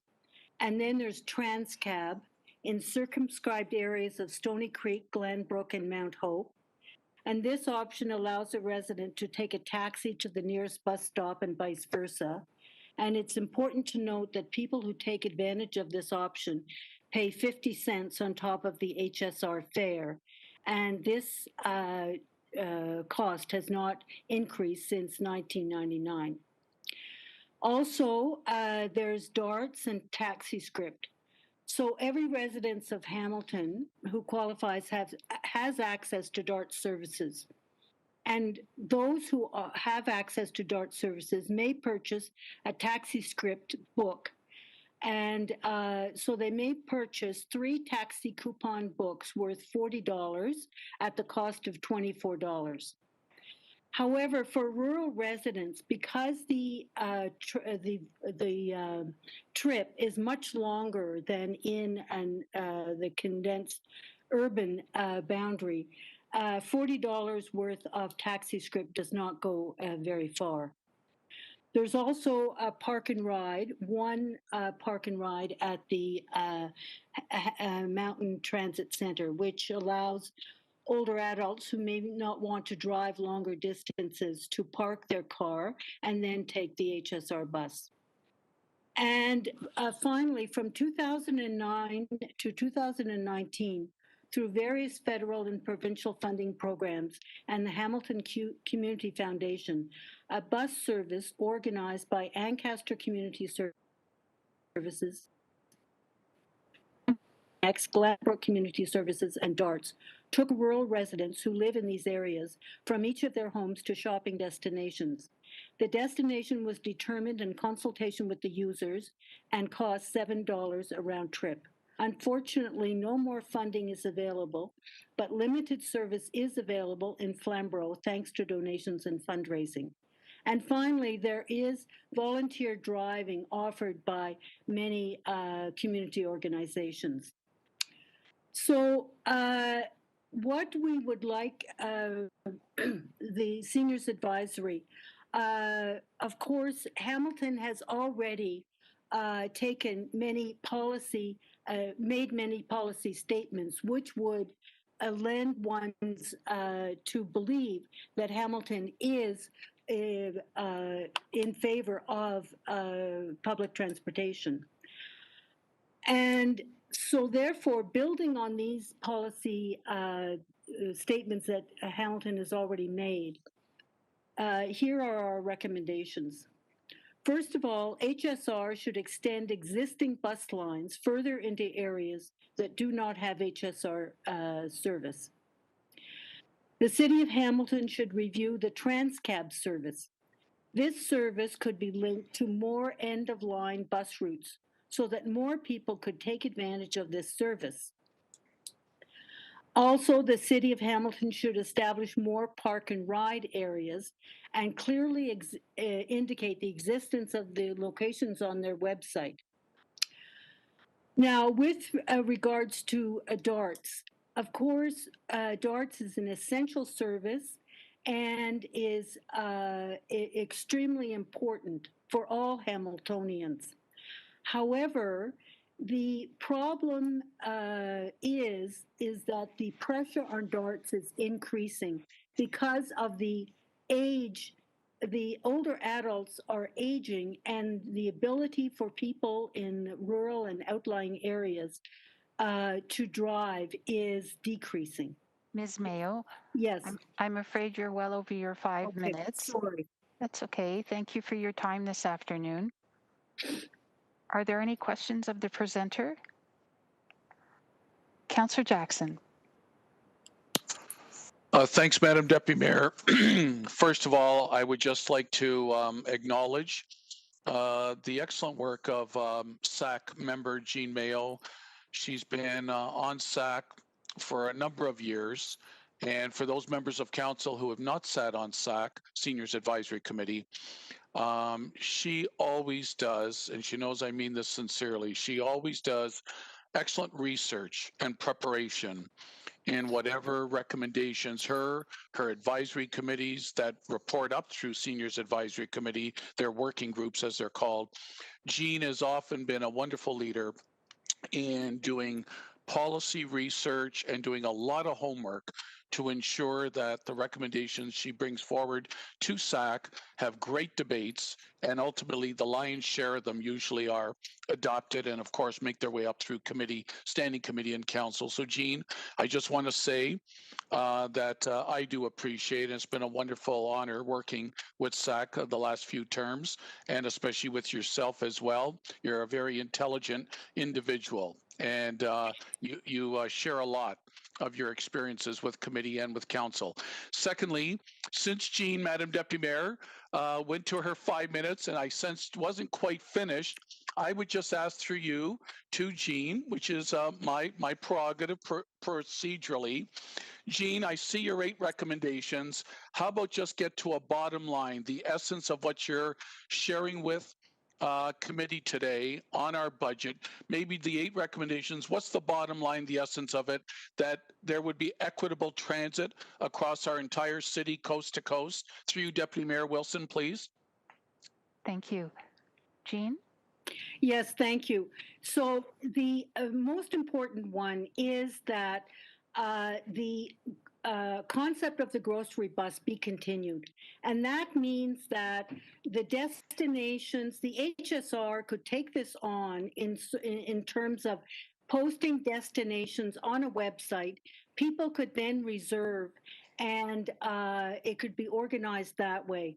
The destinations could also be grouped in regions so that Ancaster could be one day and Flamborough the other, et cetera, et cetera. And this has been tried out in other municipalities. And of course, the cost would be more than a bus fare, but it would certainly increase the availability of transit options for older adults living in outlying areas. Thank you. Terrific, Jean. Thank you, thank you, Jean, for elaborating. And I know for myself, Madam Deputy Mayor, over the next couple of months of the budget process, these 8 recommendations from SAC, I'm going to seriously take them under advisement. And lastly, if I might, in recognizing Jean, she also is a member of the Council on Aging, so she often parlays between our Seniors Advisory Committee, Council on Aging, to make sure seniors across our city are looked after regardless of the diversity in their backgrounds. Thanks again, Jean. Thanks, Madam Deputy Mayor. Thank you. Well, Ms. Mayo, you sound like a very committed individual. Thank you very much for exercising your responsibility and your citizenship. Really appreciate your counsel today and all days. Thank you. Next up, we have Mr. Kojo Damte of the Hamilton Center for Civic Inclusion. Kojo? Hello. Hello, good afternoon, Mayor and City Councilors. Kojo? Yes. If I could interrupt just for a moment, please.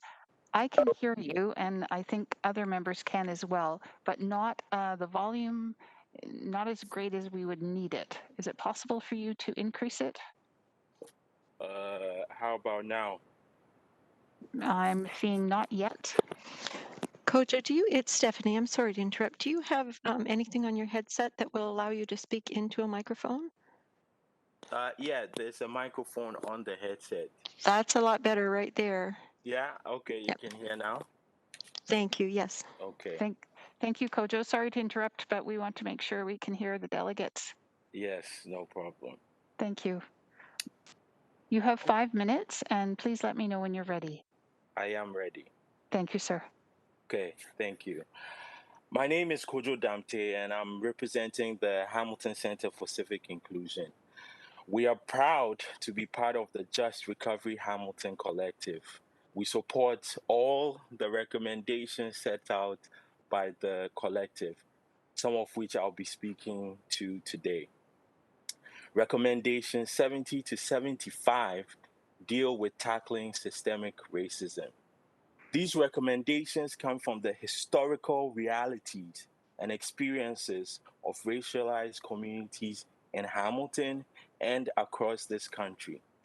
I am reminded of 1929 and 1930 when prominent Hamilton businessmen, William Phillips and Ernest Taylor, both Klansmen who went to Oakville to burn down a cross in protest against Isabel Jones's marriage to Ira Johnson, a racialized man.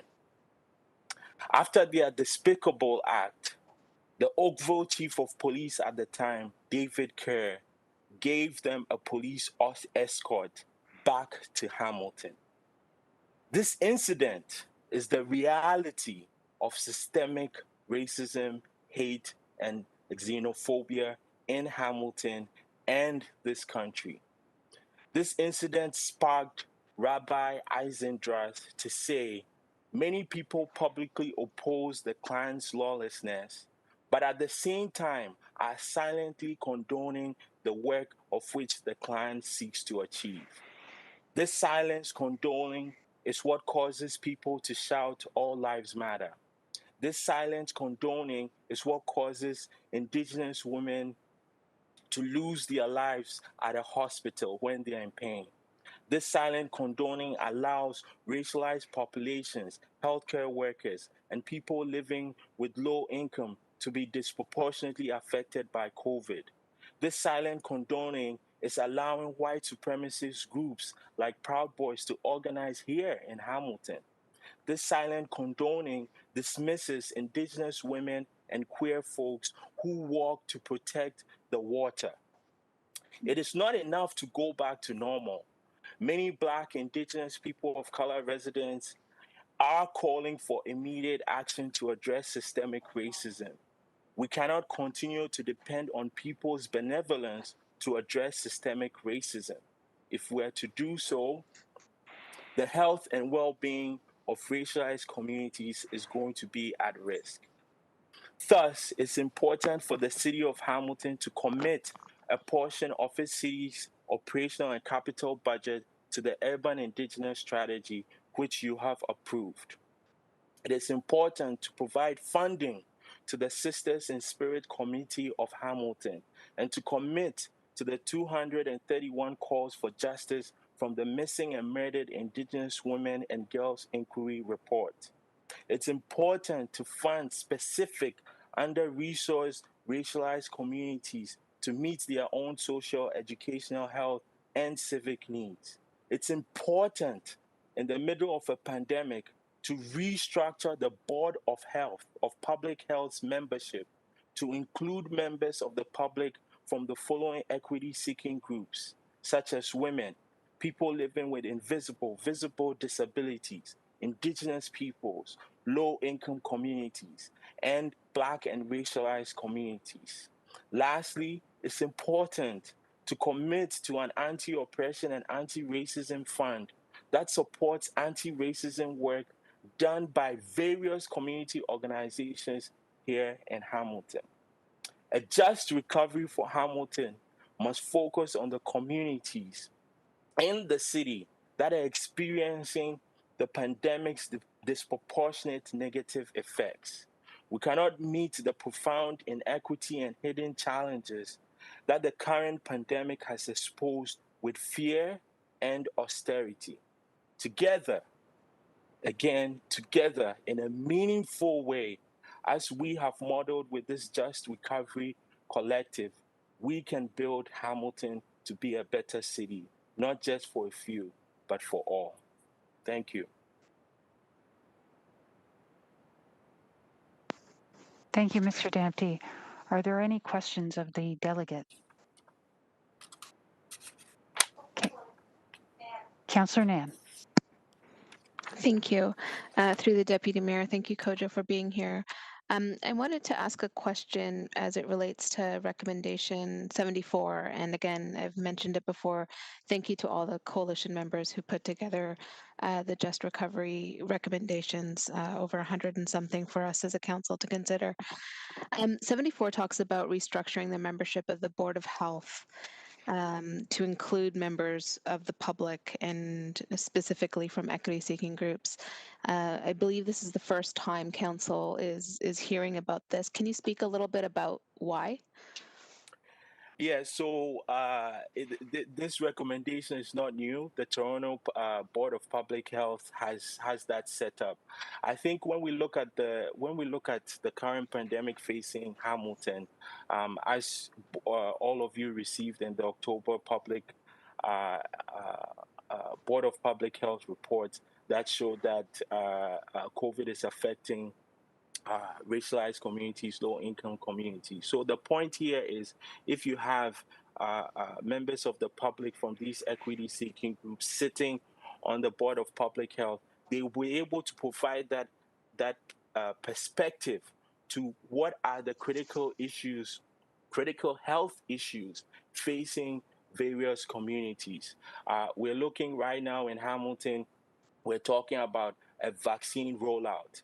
Well, if you had members of equity-seeking groups, those members would be able to support with the vaccine rollout, whether it's to long-term care facilities, residential facilities, or even those neighborhoods. We have in Hamilton specific neighborhoods in specific wards that have a high density of specific racialized communities and also ethno-cultural communities. If we have a connection to a public board of health through those communities, then we'll be able to get that information to them in a robust way that allows for us not to always exclude people when we're talking about their health. So that is the reason behind that recommendation, and I think that would definitely help to address some of the social determinant of health outcomes that we see across our city. I thank you, and I also thank you for the account of the historical incident at the beginning of your delegation.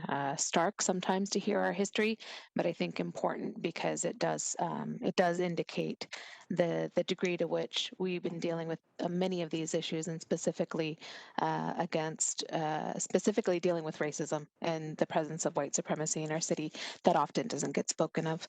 Thank you for your time and for joining us today. Thank you. Thank you. There are no further questions of the delegate. Thank you, Mr. Damty, for being here this afternoon. Thank you. Have a great day. You too. We're going to, members of council, we're going to return to 6.16, Senna Rose Thomas. We had some difficulties connecting, and that person is available now. So we would like to return. Senna, are you able to hear me? Yep, hello. Hello. Hi, so I'm just going to remind you that you have 5 minutes for your delegation, and I'll put my finger up when you're in the last minute of the 5, okay? Okay, it'll be pretty quick, so it's all right. Okay. Thank you. Hello everyone. My name is Senna. I'm 17 years old. I attend Westmount Secondary. I'm in grade 12. I would just like to speak about the rate of homelessness that has been occurring in Hamilton. I have a story, which is on Christmas.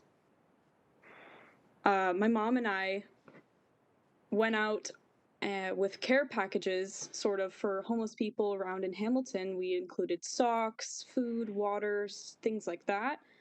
And it's safe to say that very, very quickly we ran out. We had about 10. But there were so many homeless people out on the streets begging for literally anything that they could get. So I guess my point is that there should be, I think, a lot more affordable housing. I think that we should do something about the rate of homelessness, because, I mean, if you go downtown now, just by being in the streets, within maybe a minute, you would see like a few homeless people, which is, I don't think is very good.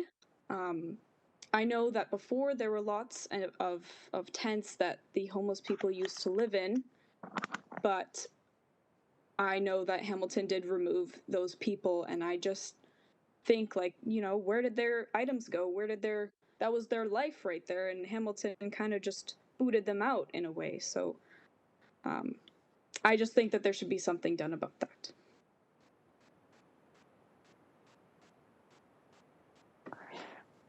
Thank you, Senna. Is that the end of your delegation? Yes, it is. Okay.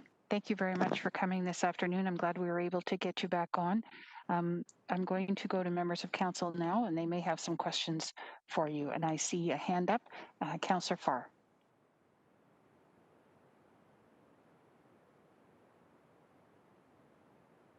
Hi, Senna, and I think I have the right individual. Nobody's singing an anthem before a major sporting event in this town better than you. Have I got the right person? Yep. I will look forward to seeing you, I'm sure, at the major sporting events when they resume. You're talking and also appreciating that your mother and yourself have joined a collective from across this city. I've been seeing it for my 10 plus years on council, church groups, mums and daughters, students, other groups that have taken the time to engage with and try to help where they can with our homeless community. Certainly this city is no different than any other city as it relates to this crisis that all of us on council agree is indeed a crisis with homelessness. I can share with you, if you would like, and that'll be my questions for you to Sienna, if she would like to email me or call my office anytime, some of the things that we're doing in Ward 2 and across the city and creating housing. You heard probably a delegate, about 10 delegates ago, talk about one or two of the investments we've made and thanking us for those investments. Some of them are born in Hamilton and exclusive to Hamilton, like the $50 million we dedicated towards housing just a few years ago, with a motion of local monies going towards that. No community in Canada has come even close to making that kind of municipal commitment, but I'm not going to go down the list now, but if you would like, through you, Chair, would you like to get in touch with me? And I could also share with you some of your concerns with respect to the encampments and maybe how that played out in the end, because I think that these are the kinds of things you're bringing up here in a public delegation as a 17-year-old, and you should be very proud for doing so. But it sounds like you're doing so because you have an inherent interest in this, and I want to be able to share information from the perspective of council and particularly Ward 2 and that homelessness issue. So if you would you like to, Sienna, reach out to me? And if so, I can share with you my email and phone number. Sure, and I definitely don't think that Hamilton didn't do, absolutely nothing. Like, I know the council has done lots of things in help of these homeless people, but I just think that, if there's such a big number of them, there must be some kind of issue, right? So that would be great, actually. Our concern is it's definitely not, yes, thank you. So it's jason.farr, 2 R's, Farr, at hamilton.ca. I'm really happy to engage with you, and you can ask any further questions you like at that point as well. But we're as concerned as you, I'm sure, and we want to continue to act, and we certainly see the same things you and your ma are seeing too. So I look forward to engaging with you. Thank you very much for taking the time today. Thank you, Madam Chair. Thank you so much. Thank you. I don't have any further members of council to ask a question. Thank you very much for your time this afternoon. I'm glad we were able to get you back on. Have a good day. You as well. Thank you. Next up, 6.19, jumping ahead, Pascal Marchand. Hi, I submitted a PowerPoint presentation, so I'm just going to share my screen. Just give me a moment while I... If your audio is quite choppy, but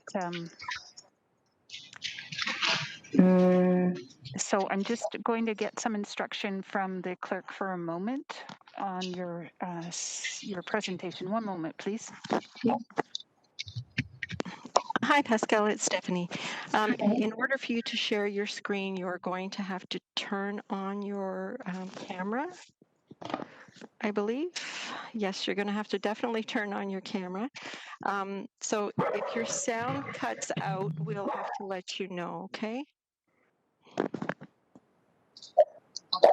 Sorry, my dog's barked. All right, so let's give this a try here.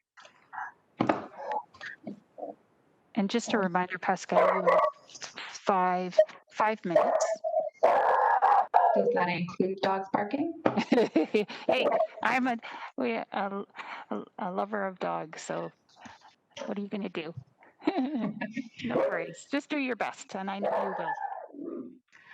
All right. Well, first, thank you, Madam Deputy Mayor, and Your Worship, councillors. Oops, hold on a second. My notes just froze as well. Perfect.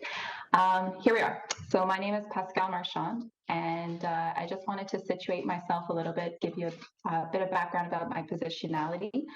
I am a Ward 4 homeowner and resident. I am on the traditional territories of the Erie, Neutral, Huron-Wendat, Haudenosaunee, and the Mississaugas.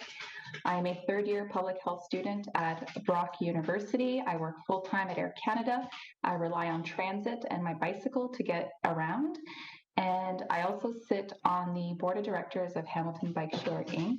and on the French Languages Services Steering Committee for the Hamilton Legal Clinic, but I'm not representing them tonight. So these here are not new to you. Another version of this was discussed during the January 28th presentation by the Healthy and Safe Communities Department, when they highlighted that 50% of your health depends on your life. These are the social determinants of health, according to Dr. Dennis Raphael, who is Canada's leading authority on the topic. There's other versions by Health Canada and by the World Health Organization, but this one here is my favorite list. And many of these can be tackled at the municipal level.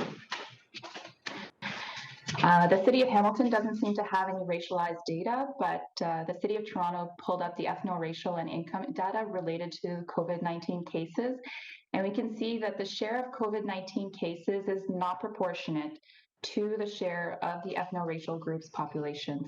As a matter of fact, if you are Black, Indigenous, or person of color, your share of the COVID-19 cases is much higher than your share of the Toronto population. Same goes for income. If you're making less than $70,000 per year, your share of the COVID-19 cases is disproportionate to your share of the Toronto population, for the worse. While climate change may not be on Dr. Raphael's social determinants of health list, it is at the heart of all of them. It affects our drinking water, our air, our food security, and our housing. Not only this, but it will also exacerbate the spread of disease. So let's focus on our commitment to our declaration of a climate emergency. The World Health Organization, in conjunction with Health Canada, developed the guidance for climate resilient and environmentally sustainable healthcare facilities, which they released in October of 2020. And they listed 4 fundamental requirements: the health of the workforce, water, sanitation, hygiene, and healthcare waste management, sustainable energy services, and infrastructure technologies and products. And it all started with political commitment and community engagement. And this is, again, something that we can address at the municipal level. So what can we do? Well, there's the Just Recovery Hamilton, Ontario list. And these are all in line with the city's 2016 to 2025 strategic plan. And the province should hopefully have our back, because the Standing Committee on Finance and Economic Affairs' 4th interim report, The Economic Impact of COVID-19 on Municipalities, Construction and Building, made 16 recommendations, and 7 of them had to do with housing, others regarding transit, and community priorities.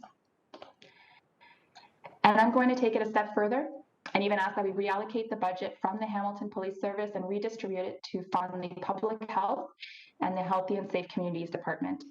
HPS has had surpluses year over year. That's 1.8 million in 2015, 3.7 million in 2016, and 567,000 in 2020.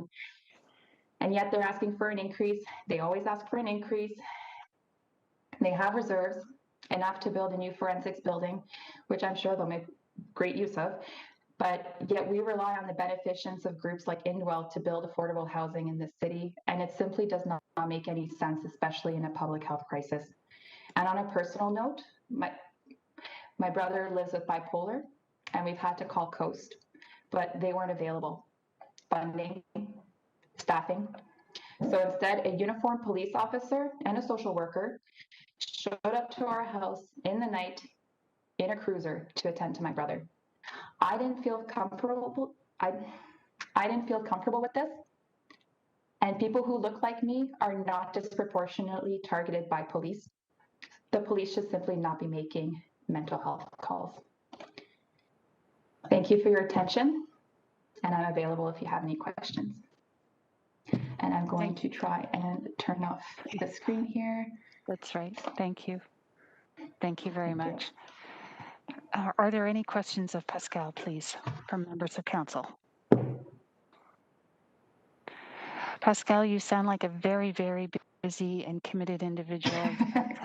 You have so many things on the go. Thank you for taking the time to be with us and sharing your insight. Thank you.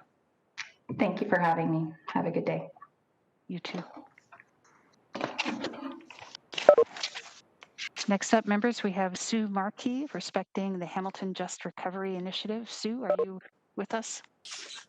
I am, yes. Can you hear me? Yes, I can, and I can see you very well. Okay. And I do want to share an image. So, let's see. Can you see the image? Not yet. Oh, okay. Let's see. I'm not sure how I'm going to. I'll ask Elsie Paparella. Perhaps she can help us be of some assistance to you. Hi, Sue. It's If I Stephanie. minimize, can you see now? No, so you have to share your screen. So you have to have it on full on your screen. But what you'll have to do is on your WebEx screen at the bottom, there will be a button that says share. Oh, at the bottom, yes. Yeah. So if you click on that, it will allow you to share your screen. Okay, got it. Can you see now? Yes. Yeah. So okay. There you go. Okay. Thank you, Deputy Mayor and councillors, for allowing me to present today. My name is Sue Markey and I live in Ward 3. Since 2015, I've been a member of Hamilton 350, which opposes the building of any new fossil fuel pipelines, organises campaigns and actions, educates about the climate crisis, and supports the Just Recovery Hamilton Coalition's initiative in response to the impacts of COVID-19. I will provide a brief overview of the 6 principles for a just recovery and relate these to the Hamilton Just Recovery Coalition's report. The 6 principles for a just recovery was released in June 2020 and adapted from international principles for a just recovery. Over 150 civil society groups, including Council of Canadians, Climate Action Network, the Canadian Labour Congress, Indigenous Climate Action, and the Canadian Health Coalition are united in pushing for a just recovery. Millions of Canadians collaborated and created these principles. The purpose is to demand that government plans address inequities in Canadian communities by building a more equitable and sustainable future. The first one, put people's health and well-being first, no exceptions. Health is a human right and is interdependent with the health and well-being of ecological systems. Secondly, strengthen a social safety net and provide relief directly to people, particularly those who are structurally oppressed by existing systems such as Black, Indigenous, and people of colour. Third, prioritise the needs of workers and communities. Support must be distributed that is consistent with Indigenous sovereignty, a climate resilient economy, and workers' rights. Fourth, build resilience to prevent future crisis. We cannot recover from the current situation by entrenching systems that will cause the next crisis. Fifth, build solidarity and equity across communities, generations, and borders. In a globalized world, what happens to one of us matters to all of us. And sixth, uphold Indigenous rights and work in partnership with Indigenous peoples. A just recovery must uphold Indigenous rights and include the full and effective participation of Indigenous peoples, in line with the standard of free, prior, and informed consent. Cities and provinces where citizens are pushing for a just recovery include Toronto, Montreal, Vancouver, Newfoundland, Northwest Territories, and Simcoe, Ontario. Inequities in Hamilton have existed for Indigenous and Black people, people of colour, people with disabilities, Two-Spirit, LGBTQQ1A+ communities, women, and recent immigrants for far too long. In a 2006 Hamilton Spectator article, statistics compiled by the Social Planning Research Council found that citywide poverty averaged about 20% of the population, but was much higher for certain groups. 50% for recent immigrants, 37% for Indigenous people, and 34% for Black people and people of colour.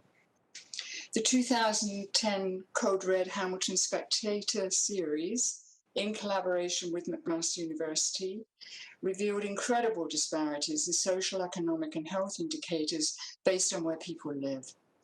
One startling finding was the 21-year difference in life expectancy between a northeast area of Hamilton and Glanbrook. The 10-year Code Red update in 2019 found little has changed. COVID-19 has exacerbated the existing inequities in Hamilton. due to job losses, increased food insecurity, transportation barriers for people with disabilities and the elderly, increased stress for frontline and essential workers, and the heightened risk of eviction.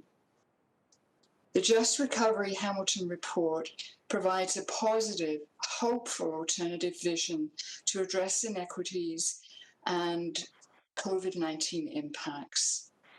It also shows a way forward that will help Hamilton become more sustainable by improving citizens' health and well-being, addressing the climate crisis, and supporting an equitable community. I urge the City of Hamilton to implement the report's demands in collaboration with the Just Recovery Hamilton Coalition. Thank you. Thank you, Sue. If I could ask you to take down your presentation. Okay, and Hi, Sue, it's Stephanie. Oh, I think you found it. There you go. Thank you. okay. So Sue, right now I'll turn to members of council to see if they have any questions of your presentation. Members? I don't see any, Sue. Thank you very much for taking the time to be with us this afternoon and sharing your insights. Thank you. Thank you. Okay. Next up, members, we have 6.21, Jamie Stuckless. Jamie, hello, good afternoon. Hi there, good afternoon. Good afternoon. Please let me know when you're ready to go and I'll begin your 5-minute timer. Okay, thank you, I'm ready.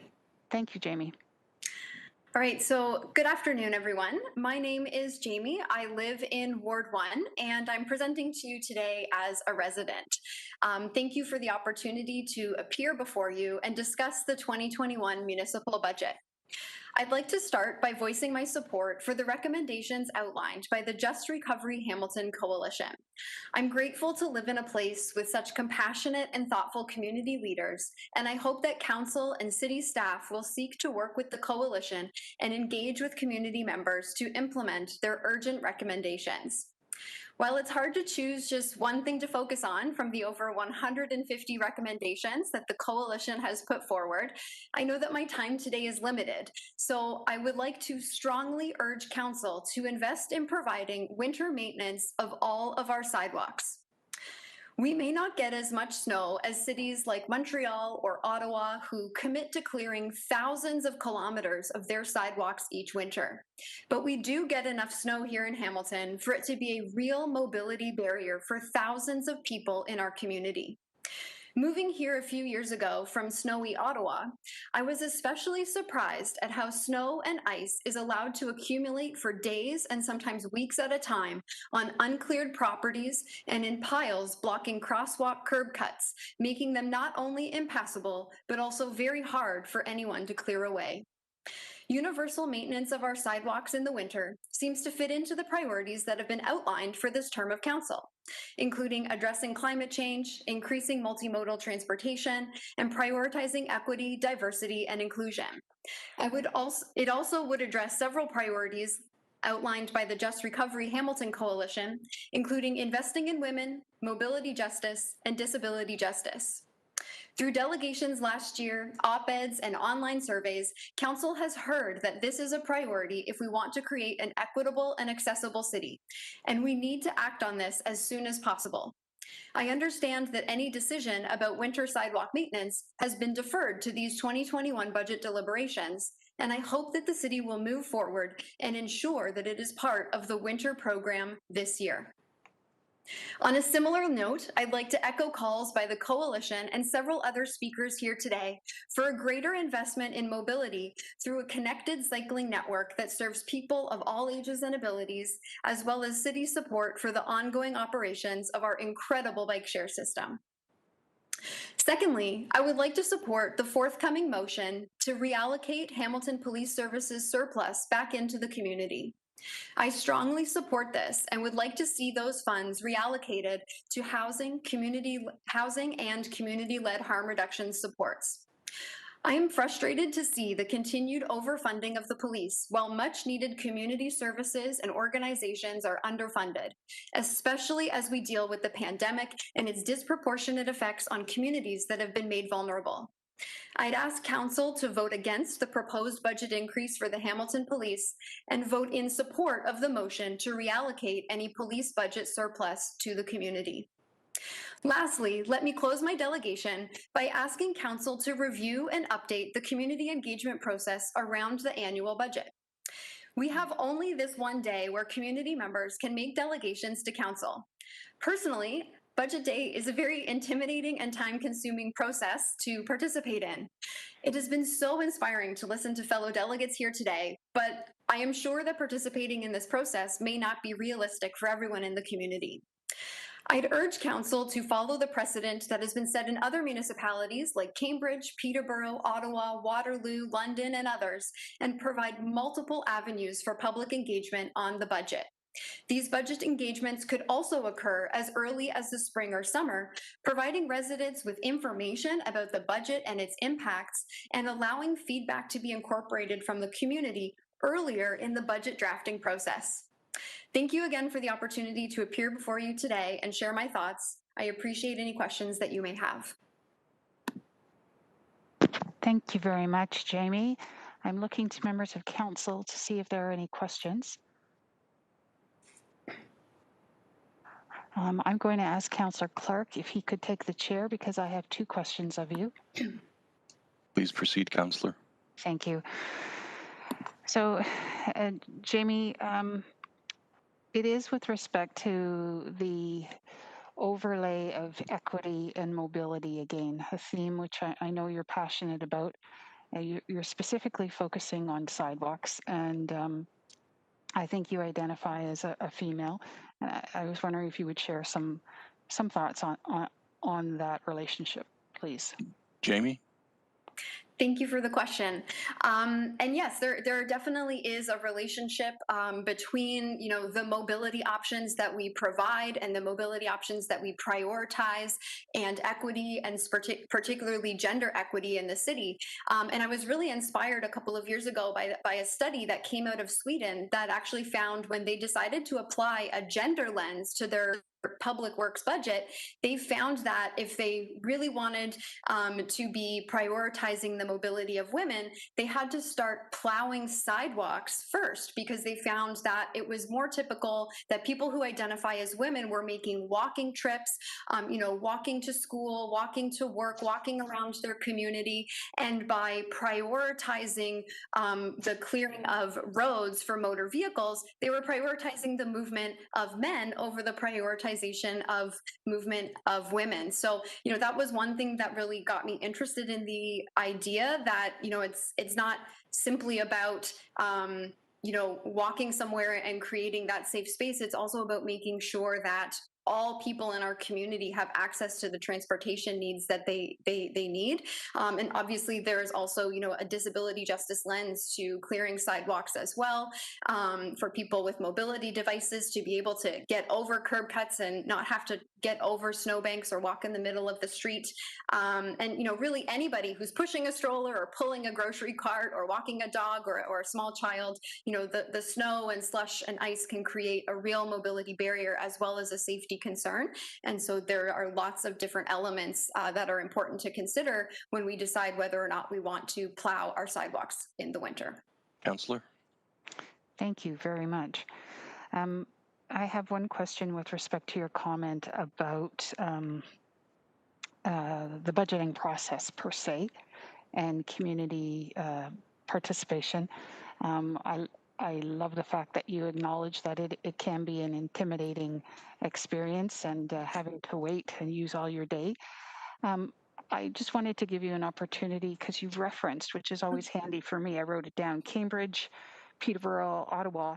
I don't know if you'd like to take this moment to focus on one of those. Exactly what do they do that you found to be of value? Thank you. Those are my questions. Thank you. Jamie? Great, thank you for the question. It was actually this time last year when the budget process was happening, and I was going back and forth on Toronto on the GO train, and had some extra time in the mornings with my phone while sitting on the train, that I decided to research what other municipalities did around their budget delegations. And since you've asked for one example, maybe I'll focus in on the information I found from the city of Peterborough. Just looking at their website and social media accounts, it looks like they start their budget engagement processes as early as April. And, they host an online survey, but they also work to host a series of budget open houses. And, I haven't personally participated in one of those events in Peterborough, so I can't speak to them specifically, but from reading their documentation and the website, it looks like those open houses are hosted in partnership with counselors and with staff, and just kind of, a months-long process of informing residents and hearing from residents in a way that can be incorporated at the outset of the budget drafting process, and not simply at the end when it may feel a bit more overwhelming to make those changes to a document that's already largely been prepared. Councillor? Thank you. Those are my questions. I'll take back the chair. Thank you, Councillor Clark. My pleasure. Thank you. Thank you, Jamie, for sharing your insights with us and that experience. Appreciate it very much. Thanks for the opportunity. Thank you. There are no further questions. We're going to move on to the next delegate, Darlene Wesley. Darlene, are you with us? Yes, I'm here. Thank you. Darlene, your audio is working well. If you'd like to try to turn on your screen, please. I'd prefer to leave it off. I just sat on my glasses and broke them, so I'm all crooked here. And if you could just bear with me, I have COPD, so I'm not a public speaker. No, you're sounding really good, Darlene. Okay, great. So, if you'd like to proceed, you have 5 minutes. And Thank you. I'll put my finger up if you get to 4 minutes, just to Okay. let you know. Thank you. Good afternoon, councillors and city staff. My name is Darlene Wesley. I'm a tenant in Ward 4 and a member of Acorn East End chapter. I am delegating today in support of Just Recovery for Hamilton and Acorn's call for local legislation to protect tenants from rent eviction and substandard housing. These are the two areas of housing. There are two areas of housing that I would like to speak to. Lack of health and safety measures during COVID in my apartment and rent eviction. I have lived on Strathern Avenue for 17 years. There are 5 units in my building. The building is home to working class and low income tenants. During the COVID pandemic, the landlord has made zero efforts to bring in any health and safety measures to protect tenants. There is no signage in the building for masks, for the mask bylaw, and the building gets cleaned once a year, if that. I had to put up my own signage for public health, and tenants have resorted to cleaning areas outside their own units themselves. In October 2020, the landlord handed all of the 5 households and 13 eviction notices for renovations to vacate by March 31st, 2021. The apartments are completely livable, and any minor repairs can be done without the tenants moving out.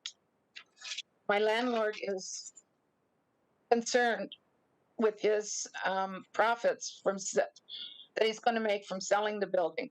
This is the reason for the renovations. He has already renovated 1 apartment, and when that apartment was renovated, it was suggested that he move us all around so that each apartment could be done at this time. He didn't want to do that, and he wanted to rent that apartment out, which he gets $1,200 a month for. I pay $667 for a 1-bedroom apartment, and I would never find that rent again if I am forced to move. For 2021 and the future budgets, I am urging councillors to prioritize policy and investment in protecting the most vulnerable in our communities. Hamilton's market affordable housing is under threat from predatory landlords. with wait lists and social housing in the thousands. We need to protect the existing affordable housing stock. Thank you for letting me speak today. Thank you, Darlene. I'm going to now look to members of council to see if they have any questions from your presentation, and I don't see any. Thank you very much for taking the time to be with us this afternoon, Darlene. Thank you very much. Next up, we have Veronica Gonzalez. Veronica, are you able to connect with us?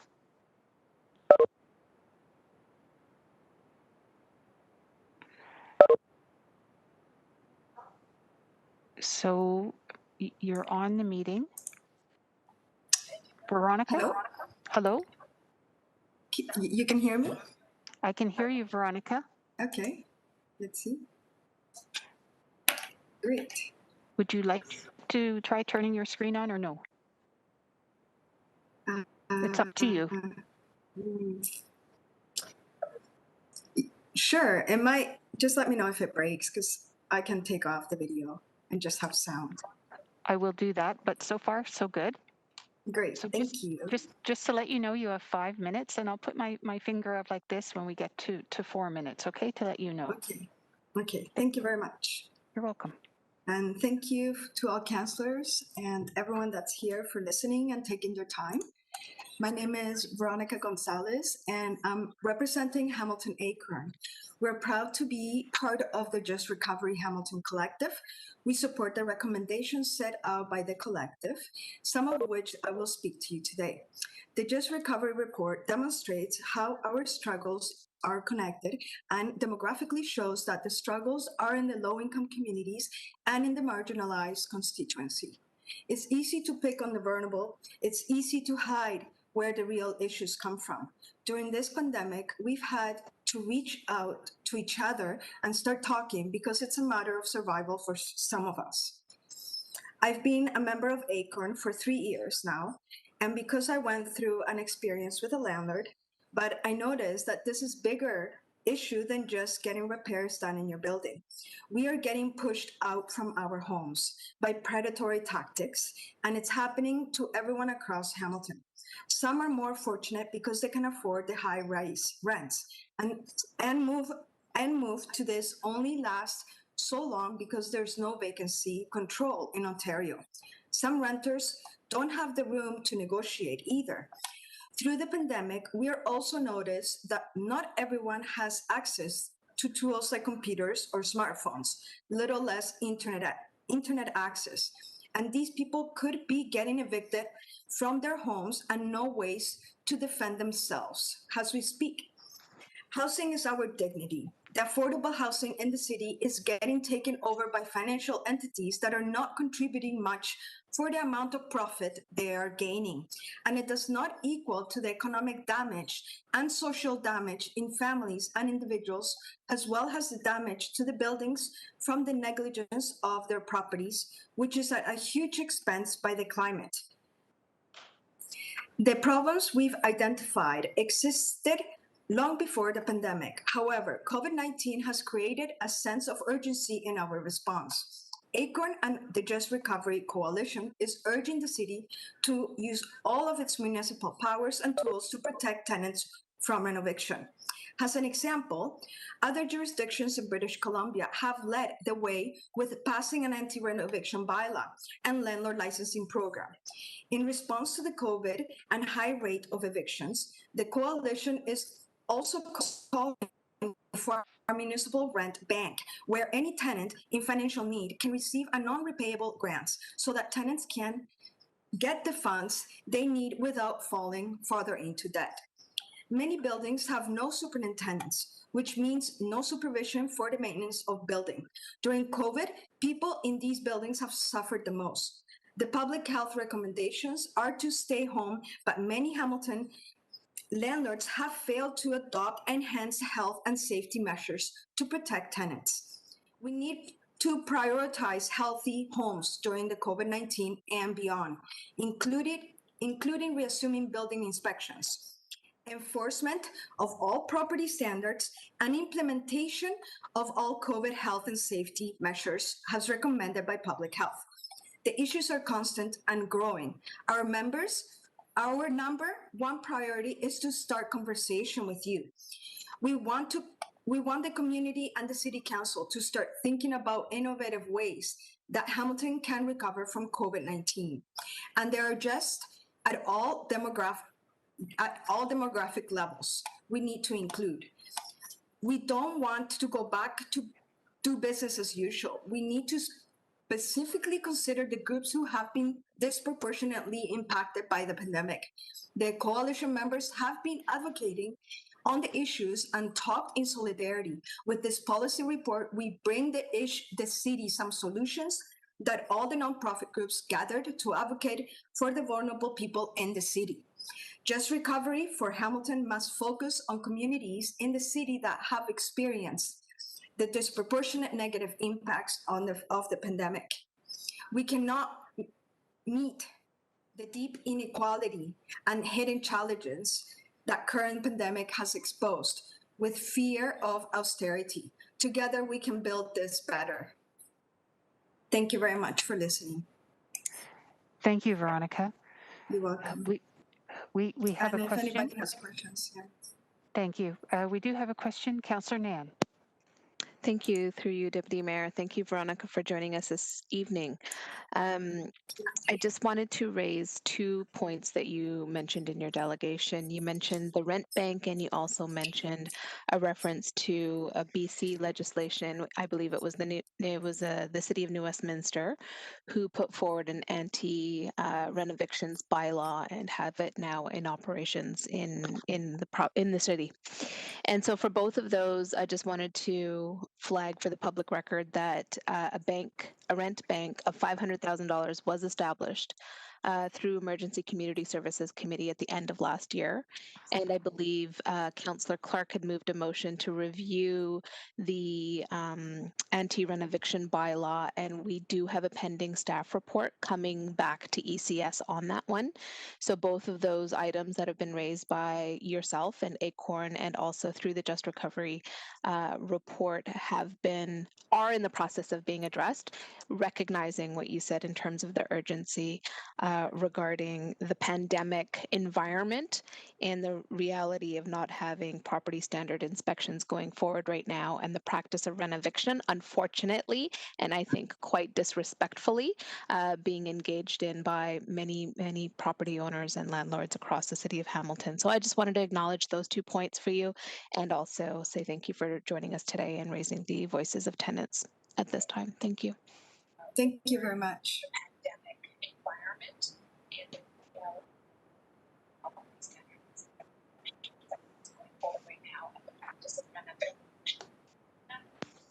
I muted myself.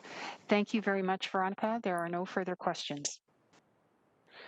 Next up, 6.24, Ian Borsick, Environment Hamilton. Ian, are you with us? Yes, I am. Can you hear me fine, Councillor? Very well, thank you.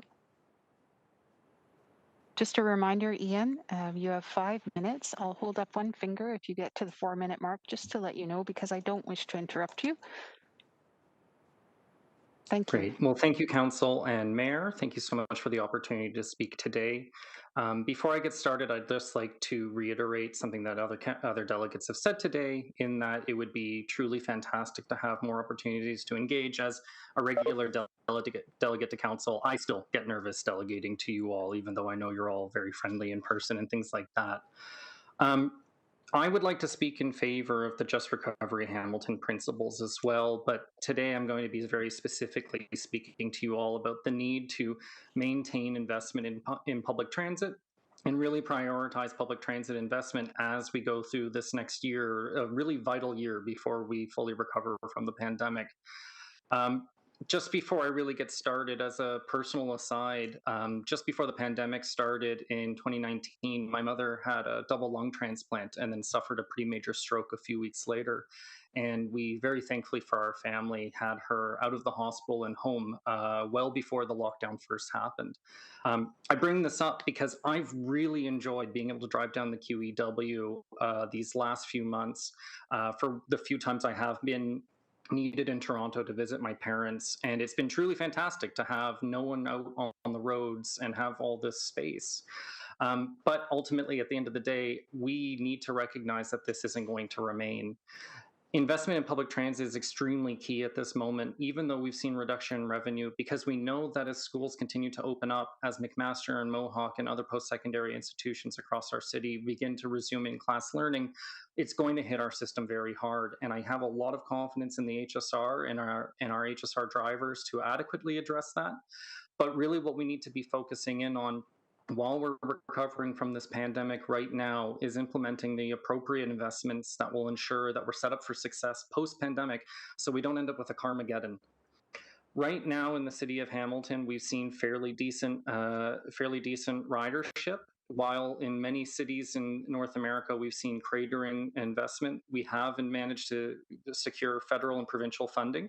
And that was done through demands by both the City of Hamilton, the Hamilton Transit Alliance, and other individual groups across the country. Because ultimately we understand that the investment of transit and maintaining transit, not only right now in today, benefits essential workers who we call heroes for going into work and doing their vital work that's important. But we need to continue that investment and maintain operations. So then that way we can not only keep those essential workers safe right now, but then that way when everyone's returning to work, the City of Hamilton's positioning itself to address climate change and the climate emergency and ensuring that we do not see a massive increase in transportation emissions when people start to return to work. Related to this, the 10-year transit strategy and the continued investment is absolutely vital, but I want to really reiterate that from my perspective and from the perspective of Environment Hamilton and from the other members of the Hamilton Transit Alliance, we really see the Re-envision project as extremely vital for the city of Hamilton.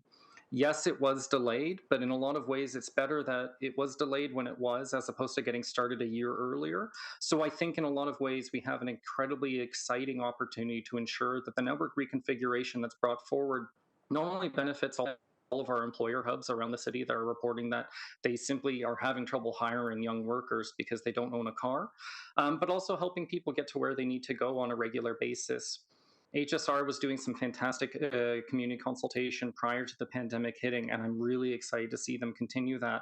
But ultimately, we as environmentalists and people who ride the bus every day, what we know, and from talking to riders, is that we need City of Hamilton and we need City Council to really show their commitment to ensuring that the HSR remains robust through the pandemic and after, and that we're ready and we're primed for expansion as necessary when we begin to recover from this pandemic. At that same time, though, I would be incredibly remiss if I didn't echo what my executive director, Linda Lukasik, said, and that's essentially pointing out that the other principles of the Just Recovery Hamilton document are all cohesive and holistic together. It's going to be significantly easier to expand transit if we're not also expanding the urban boundary at the same time. It's also going to be extremely much easier if we're continuing to build inclusive communities that really welcome everyone here, if we're focusing on mobility justice and we're focusing on making it easier for people to get to the bus. So that includes sidewalk clearing and other aspects that will really help benefit transit. And I see I'm getting close to the end of 5 minutes, so I'll just end it right there, and I'm free to answer any questions if need be. Thank you very much, Ian. Members of council, any questions, please? I actually have a question of you, Ian, if I could hand over the chair again to Councillor Clark. Please proceed, Councillor. Thank you. You made an allusion to traveling down the QE, regrettably, to visit your mom who was ailing. However, I was wondering if you could respond or weave in the principle of a just recovery with that of those who argue we need to invest actually on that intra-regional transit versus inter-regional transit. So that which is specific to Hamilton versus that which enables us to get out of and into Hamilton. Please, thank you. Ian? Well, on that topic, as a Ward 1 resident, I'm fairly spoiled for transit. And I'm also spoiled when it comes to the need of getting to Toronto. Obviously, during the pandemic and when immediacy arises, I have also had the privilege of relying on my mother's private vehicle to get to and from Toronto when need be.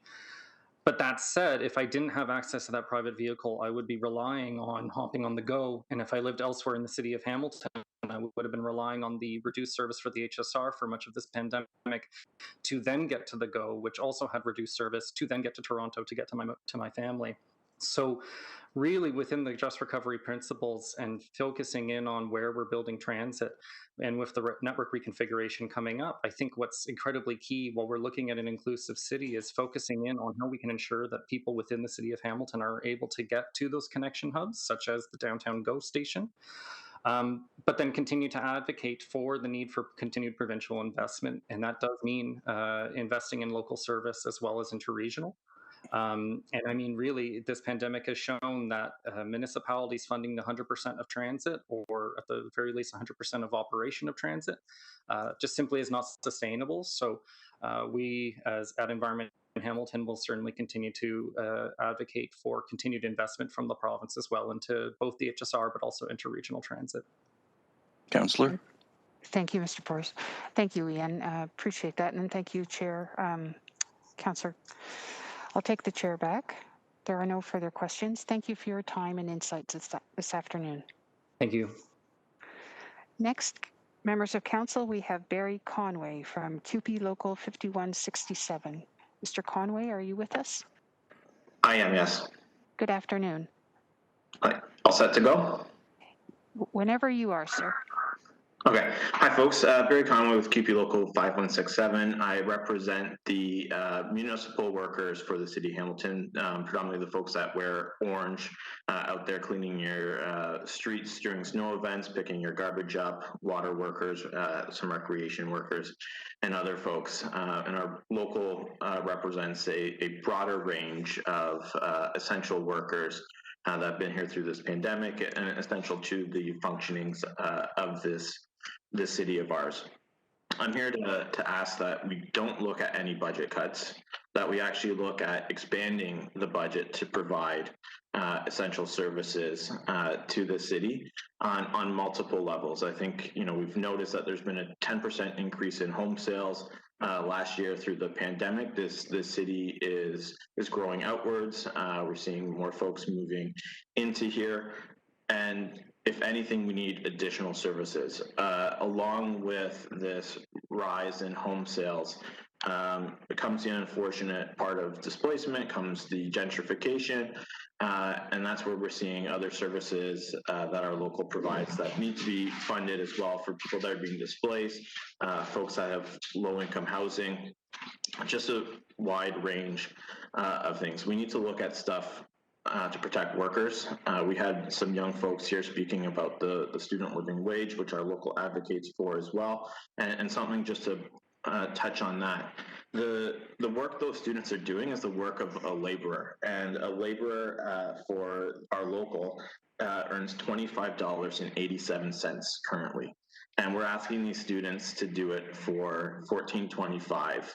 And then so looking at a wage really doesn't even bring them into comparison with what the valued work is through our collective agreement. And I'd really hope you folks would take a second to realize that is if you do pass a living wage in the future, that you're not even really bringing people up to what the actual work costs and that dignity and respect.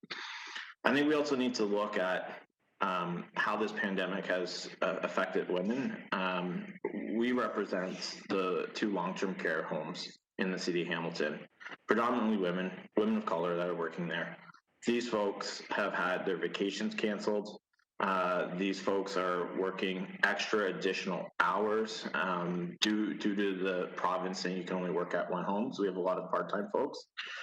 These are putting strains on people, it's putting strains on their family, their home lives. There's no paid sick days for part-time folks, although we are in current negotiations looking at some type of paid relief for folks that, if they get COVID. But the burnout is unbelievable. And I can only imagine what's people are going through in the private long-term care homes, because as bad as it is for our members, they're actually organizing fundraisers for private care homes. So I just want to give a shout out to those members of our local that are doing that advocacy work within the community.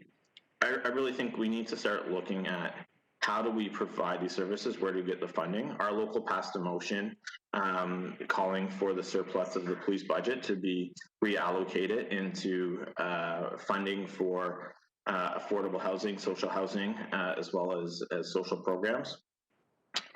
And I also want to bring forward something that's kind of radical. It's these ideas in the labor movement that got us to an 8-hour working day. And how do we keep pushing back on that to provide an impact within our community? And that's starting to ask of how do we provide additional staffing levels and go towards a model of 20 hours a week work for 40 hours of work, 40 hours a week pay. And that's basically the model of how we got down to I see the one there, thank you, got down to an 8-hour working day. And if we start envisioning broader things like that, we're going to bring more people into the workforce at good wages within the city of Hamilton, the unionized work, with benefits, vacation, so on and so forth. And we're going to allow people to have that work-life balance. We're going to allow people to have time with their family.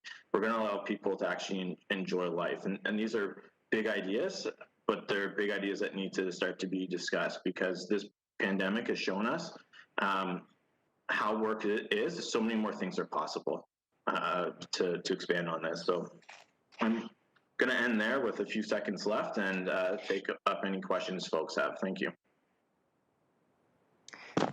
Very much, Mr. Conway. Are there any questions from council members? Councillor Jackson. Thanks, Deputy Mayor Wilson. Barry, good to hear you again. You're a regular delegate. And sorry, I set a timer for the 5 minutes, and that's what's going on. Sorry, Tom. No, Mr. Conway, hold it. We set the time limit. You don't set the time limit on. I'm just kidding. Okay. All right. Anyways, Barry, appreciate your delegation. As each year you come in to bring us up to date. Would you please convey, at least on behalf of the Ward 6 office, to the CUPE 5167 workers in our 2 fantastic long-term care homes of Wentworth Lodge and Macassa, how much I'm deeply grateful. Can't imagine these last 10 months of the horrendous pandemic, of what they've endured. They've come to work without fail. Fingers crossed, we've done overall pretty darn good, especially given the private sector. And Barry, you might recall about 20 years ago in the first, I think it was the first term of the amalgamated city, there was a move on then to privatize one of the homes. And I'm so glad working with the community, 7,000 name petition across the city. The majority members of council at that time, it wasn't unanimous. We saved one of the lodges. Both have kept under the municipal umbrella. And in light of what's been exposed in this pandemic, I'm so glad they are. And we pay more and provide better benefits and wages than they do in the private sector. Having said all that, we need your help to lobby the province to get additional funding, to get more operational dollars for more PSWs and nurses in Macassa and Wentworth Lodge. I just wanted to share that back with you. Thank you, Madam Deputy Mayor. And Tom, just to say, I just want to say thank you for that recognition for those workers. That will give back to them. And, your response about lobbying the provincial government, they have used a drop in the bucket of the funds they have received for relief. And by no means are these adventures of providing decent work and wages solely on the municipality. It is instrumental that other levels of government step in. It is a recognition that our local has. And, speaking to your fact of bringing that long-term care home into the public sector, I just hope you understand that has saved lives. We've seen that through this pandemic, that having those in-house have saved lives. So I thank the folks that were there during that period of time. Thank you. Next up, Councillor Nan.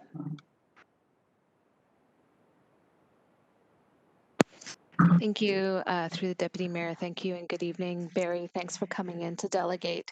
I just also wanted to add my thank you to all 5 5167 workers, and particularly in the early stages, we mentioned it often throughout the pandemic and the phase one, wave one, I should say. In terms of the number of workers who from the local took on reassignment and helped bridge the gap, particularly around emergency services and essential services and housing as well, and shelter services. And I just want to acknowledge the heavy lifting that our local members did make in that transition. And you mentioned the ongoing burnout and burden that our frontline workers are experiencing, our municipal workers are experiencing in the LTCs. And I just wanted to say that that labor has been essential. That labor has been, I don't think we can thank enough. And I appreciate you coming in to delegate from the perspective of the need to invest in additional services at this time versus exploring further budget cuts. So just an appreciation, and I thank you. Thank you. There are no further questions, Mr. Conway. Thank you very much for your time. Thank you, folks. Thank you. We are on 6.26. Up next is Violeta Nikoskaya. Violeta? I'm here. Are you able to see me and hear me? I am able to see you and hear you. Welcome. Nice to see Excellent. Excellent. You as well. Thank you. Good afternoon, Chairperson. I'm honored to be speaking to you on the traditional territories of the Erie, Neutral, Huron-Wendat, Haudenosaunee, and Mississaugas. I'm Violeta Nikoskaya, Senior Analyst for YWCA Hamilton, which is the city's oldest and largest multi-service women's organization, having served this community for over 130 years. We're proud to be part of the Just Recovery Hamilton Collective. We support the recommendations set out by the collective. Before COVID-19, YWCA Hamilton served over 10,000 children and adults of all genders every year through our programming in over 30 sites. We've continued to serve thousands throughout the pandemic by way of our residential programming, our developmental services, our childcare services, our virtual health and wellness programs, our entrepreneurship programs, our employment and training programming, our remote senior services, and our newcomer programming, just to name a few. We continue to respond to the urgent needs of our community in every way we can. 12 months ago, I stood before you and advised, quote, there is overwhelming evidence that gender equity boosts economic growth. Applying a gender equity lens to the process of developing and operationalizing a budget is both good governance and results in increased financial, physical, and social accessibility for its users, end quote. Since then, our community has been struggling to combat a deadly virus while maintaining its livelihood. In Canada, 56% of women workers are concentrated in occupations known as the 5 Cs: caring, cashiering, catering, cleaning, and clerical functions. Women constitute 90% of Canadian nurses, 75% of respiratory therapists, and 90% of personal support workers in long-term care and nursing homes. As a result, more women than men have had to risk their health and safety in order to continue working. Across Canada, more women have died than men, in part because women have been pushed to the front lines of the pandemic response. Without a strong equity-focused infrastructure, our community has seen women overrepresented amongst those that were furloughed or laid off during the earliest months of the pandemic. Women represented 70% of all job losses in Canada, and unlike men, were unable to access employment as readily following the first wave. Crisis line calls from women have increased. Survivors of violence are impacted by lack of adequate income supports, safe and fair workplaces, and access to affordable basic services like childcare, transportation, digital access, and elder care. The pandemic has had clear impacts on our collective physical and mental health, the division of gendered labor within the home and within our society, child and family responsibilities, and our safety at home. At the onset of the pandemic, economists and policy analysts warned that women would pay a heavier price than men during the pandemic-induced recession, and that without swift action, decades of advances in women's labor forces participation would recede. For a community to respond adequately to the aforementioned issues, they must understand and prioritize gender equity. This includes investing in affordable childcare, ensuring comprehensive responses to the issue of gender-based violence and domestic violence, and proactively engaging in an equitable social procurement of labor. Municipalities that prioritize gender equity would receive guidance from a Gender Advisory Council on pandemic policies. 12 months ago, I quoted Jasmine Ramsey Rezai, Director of Advocacy of YWCA Toronto, when she said that, quote, Life for Black, Indigenous, racialized, and newcomer women, women with disabilities, and senior women is harder than ever before. Business as usual is simply not sufficient, end quote. It was true then, and now it resonates with such force. Black, Indigenous, and racialized women have been impacted the most during this pandemic. This is seen most in the disproportionate rates of hospitalization and mortality. Once again, this is because of the high concentration of BIPOC heroes on the front lines of the 5C occupations. We cannot afford to ignore this truth. I speak to you following a collaborative effort to produce the Just Recovery for Hamilton report. The recommendations outlined in the report will benefit all Canadians, but some specifically aim at tackling systemic barriers and improving economic security for women. Hamilton City Council has already taken the important step of instituting a gender and equity lens to its decision making. It's crucial that this council apply this viewpoint to any and all local recovery efforts. If decision makers fail to specifically consider the needs of women, we will be left behind. A Just Recovery for Hamilton must focus on communities in the city that have experienced this disproportionate negative impacts of the pandemic. We cannot meet deep inequality and hidden challenges the current pandemic has exposed with fear and austerity. Thank you. Thank you, Violetta. I'm going to look to members of council. Are there any questions of Violetta? I don't see any. Thank you. It's always good to see you, and I appreciate your input today. Thank you so much. Next up, we have Casey Waddell, the Hamilton and District Labour Council, respecting the student living wage. Casey, are you with us? I can see you. Can you try your audio? I'm not able to hear you.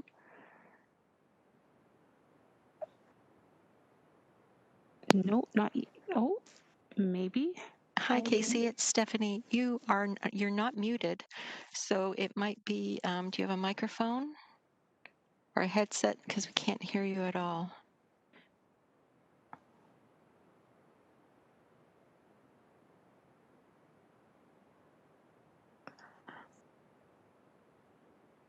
You're not muted on WebEx, but I'm wondering if your laptop is muted, the volume or the sound. How about now? Oh, perfect. Perfect. There we go. Good. Great, thanks. Good. Hi, everyone. Hi, Casey. Just a reminder that you have 5 minutes, and I'll put up my finger if you get to the 4-minute mark, just to let you know you have 1 minute after that, okay? Sounds great. Thank you. Please proceed. Hi, everyone, and thanks for the opportunity to speak this evening. My name is Casey Waddell, and I am an accessibility counselor at Mohawk College, a member of OPSU Local 240. As a steward, I represent non-teaching faculty at Mohawk, and I am a delegate to the Hamilton District Labour Council, as well as a Masters of Social Work student currently doing a policy-based placement with the Hamilton District Labour Council. My colleagues spoke earlier this evening regarding student living wage, and I have a short PowerPoint that I'd like to share that I sent in advance. So please just bear with me one moment here.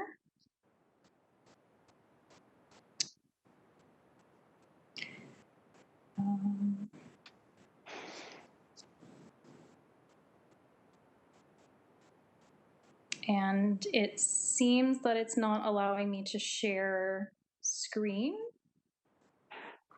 Elsie Pepperella. Hi, Casey. It's Stephanie again. Can you see your WebEx screen down at the bottom?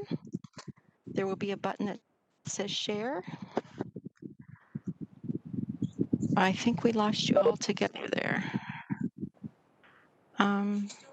Okay, Casey, if you can hear me, if you go to the top, you can either at the bottom of your WebEx screen, you should see a button that says share that will allow you to share your screen, or at the top, there'll be another button there that says share that will allow you, but your camera needs to be on in order for you to share your screen.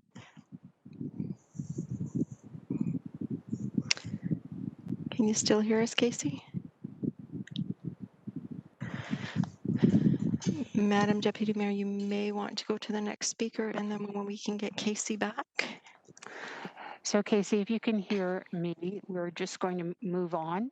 We're not going to forget about you. We'll come back and we'll work behind the scenes to secure your place on the list. Okay, thank you. Up next is Stephanie Brash, Acorn Hamilton, and 14 for Progress. Through you, Madam Deputy Mayor, sorry you couldn't see me waving behind the equipment. My apologies. Stephanie did have to leave, but I have sent her an email to advise her that she can still provide her comments in writing to me, and I'd be happy to put them on either the February 11th or 22nd GIC. Okay, very good. Thank you. Thank you.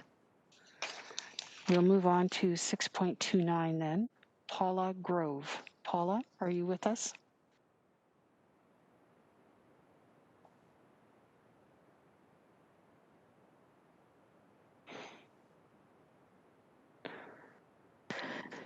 Hi, Paula. It's Stephanie. You have to unmute yourself on your end because we're not able to hear or see you yet. Yeah, you're unmuted.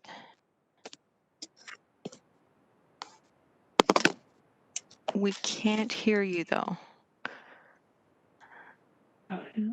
Is your computer muted, Paula?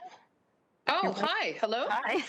We are waiting. Oh, what happened there? I thought we had a few more people before me. I'm so sorry, everyone.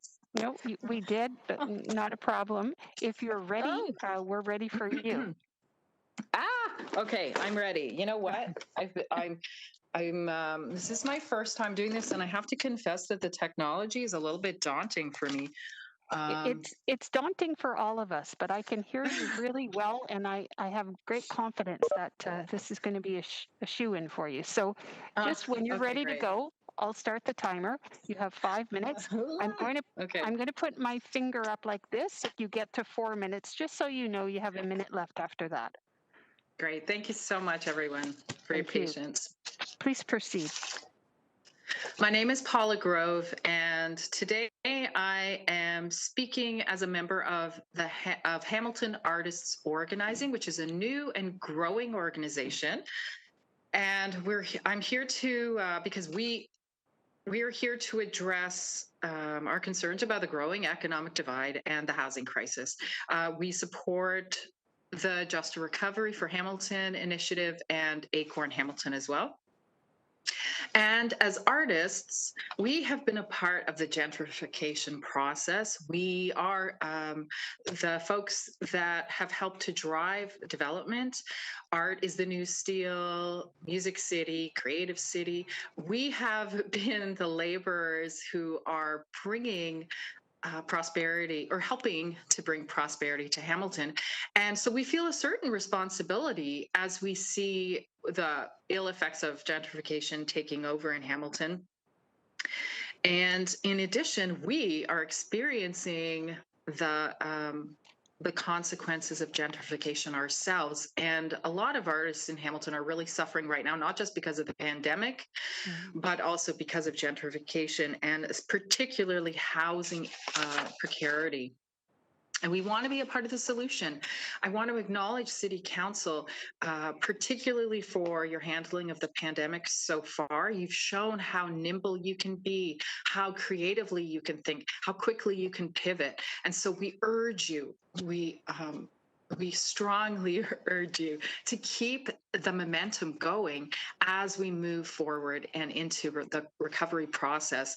And one initiative that I want to share with you, which you probably aren't aware of, but you might be, is something called Make Arts Work. I want to refer you to a website called makeartswork.ca.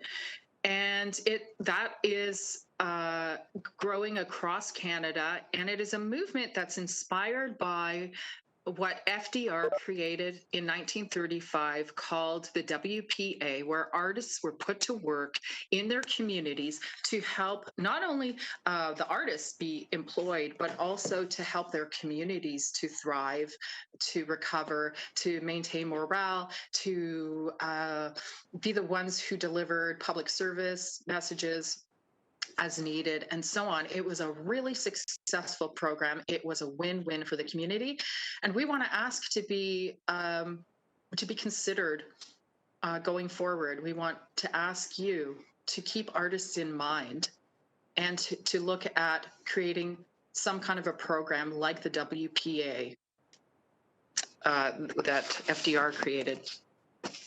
I also want to speak to you as one of those artists myself, on a personal note, I want to speak to you because I am one of those artists who has contributed to the life of Hamilton.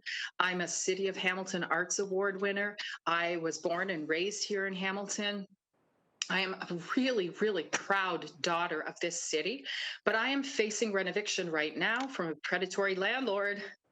My charming little apartment building is affordable for me. But if I do successfully get rent evicted, and I am facing that very, very real possibility right now by Collard Properties, who aren't even from Hamilton, if they're successful, I don't see anything in my price range in Hamilton, right? So I have to ask you, on behalf of myself and the many artists and other Hamiltonians who are facing rent evictions, I have to ask, do we matter? And does it concern you that we will be looking at leaving our hometown? I want to believe that the answer is a strong yes, and I hope so, but we need your help and we need your support.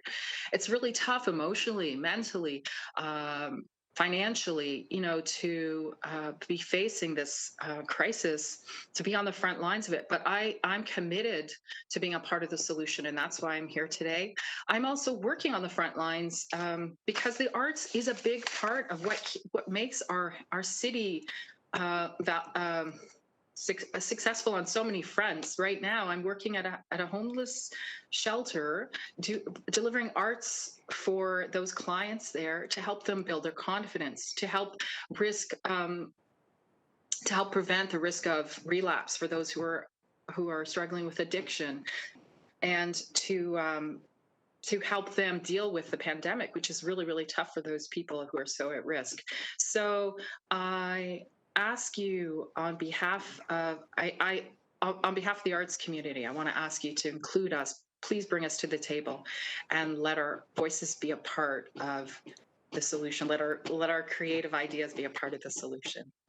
Thank you, and I appreciate any questions that you have.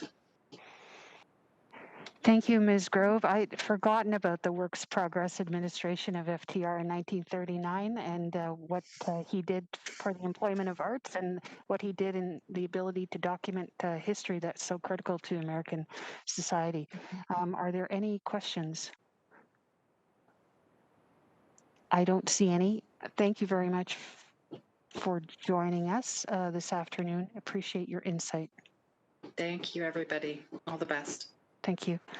Excuse me, members. Elsie Pepperell is just getting my attention. Thank you. I think we've been successful, or Casey's been successful in getting back on. So I'd like to go to Casey Waddell, please. Casey?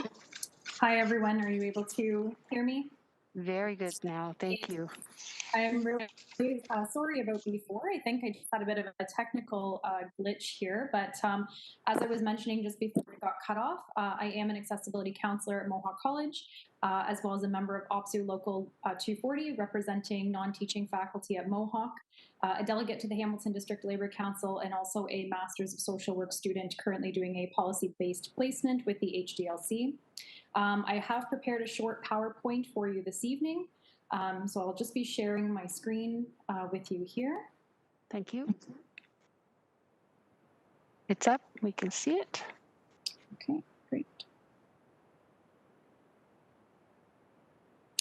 So as a Master's of Social Work student, I have been doing some policy-based research with the HDLC, focusing on student living wage for city summer student employees.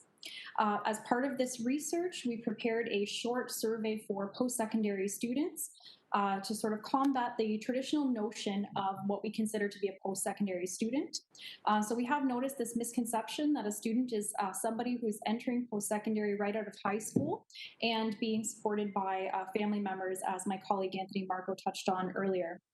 We recognize that the student population in the city is diverse, made up of many international as well as domestic students who represent mature learners, those with disabilities, potentially living independently or supporting families of their own.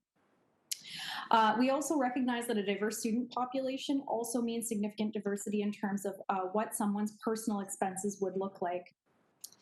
So of the survey data, which I'll be showing you just in a moment here, we recognize that 66.7% of respondents either lived independently or in non-traditional familial households. And what I mean by non-traditional familial households could potentially be single income families or those receiving or students being supported by family members other than immediate family. Almost 50% of our respondents did not live at home with any family members, meaning that they were living independently. And almost 60% of students had household incomes below $60,000. When you calculate a living wage for two parents, again, assuming a traditional household, that works out to about $68,000 per year. So again, that would be an entire household income under $60,000 and also supporting a post-secondary student. I want to share with you some of the data that we've collected.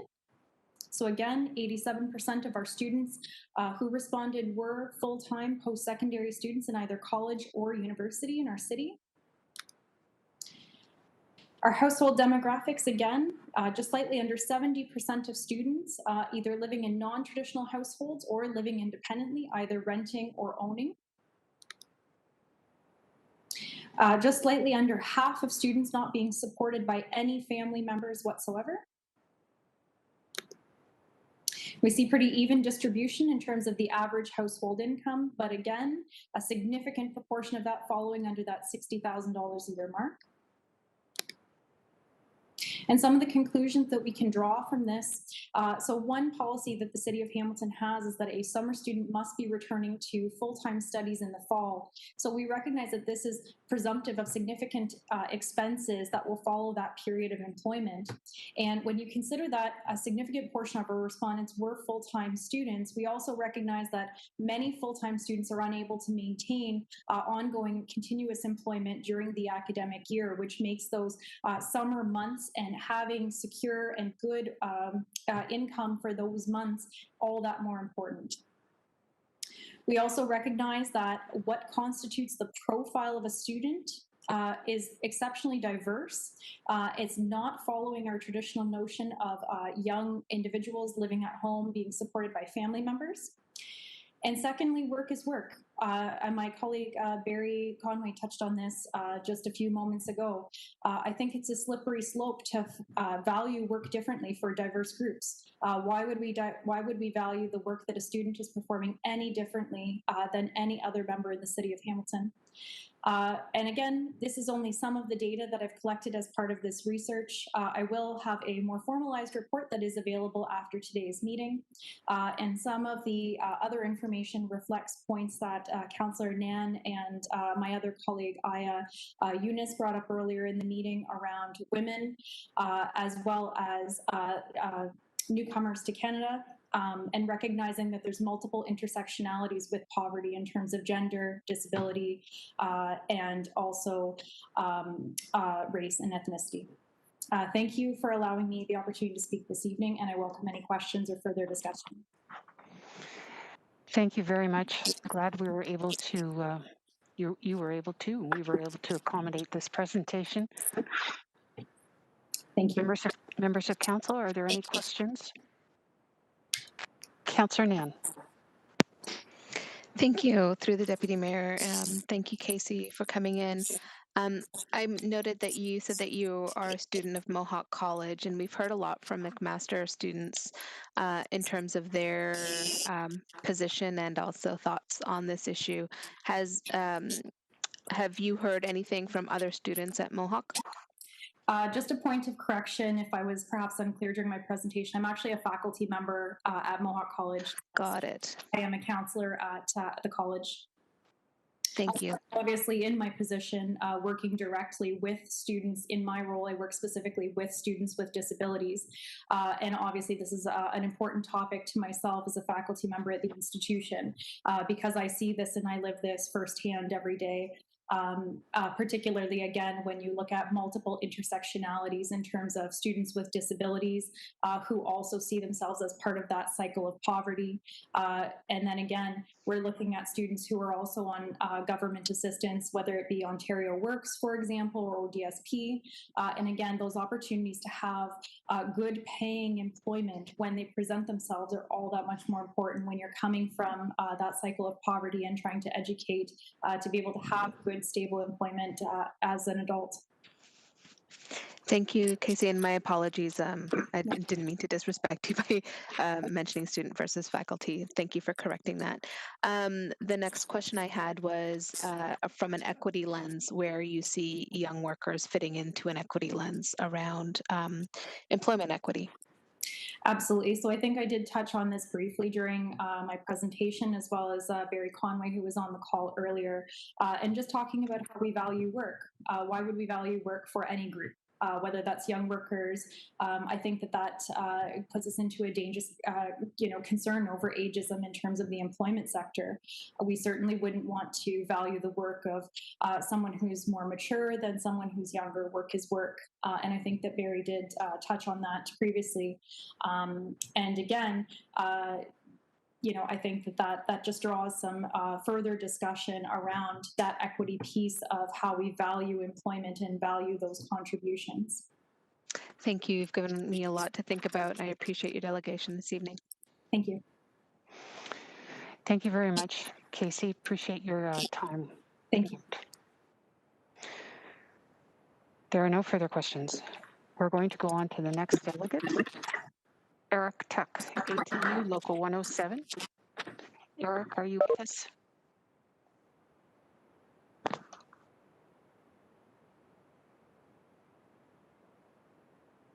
Eric Tuck.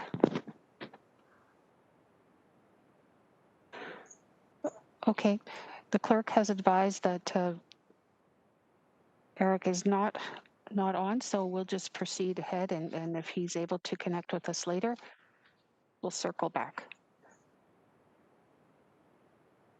Don McLean is the next delegate, 6.31. It may be that we've thrown people for a loop because we jumped ahead. Oh, there's Mr. McLean. Good. Hello, Don. Hello. How are you? Thank you for inviting me here today, or offering the opportunity. Thank you. I'm doing well. Good. You have 5 minutes for your delegation. I'll put my finger up to the screen if you're looking up this way, just to let you know when you're at the 4-minute mark. Okay.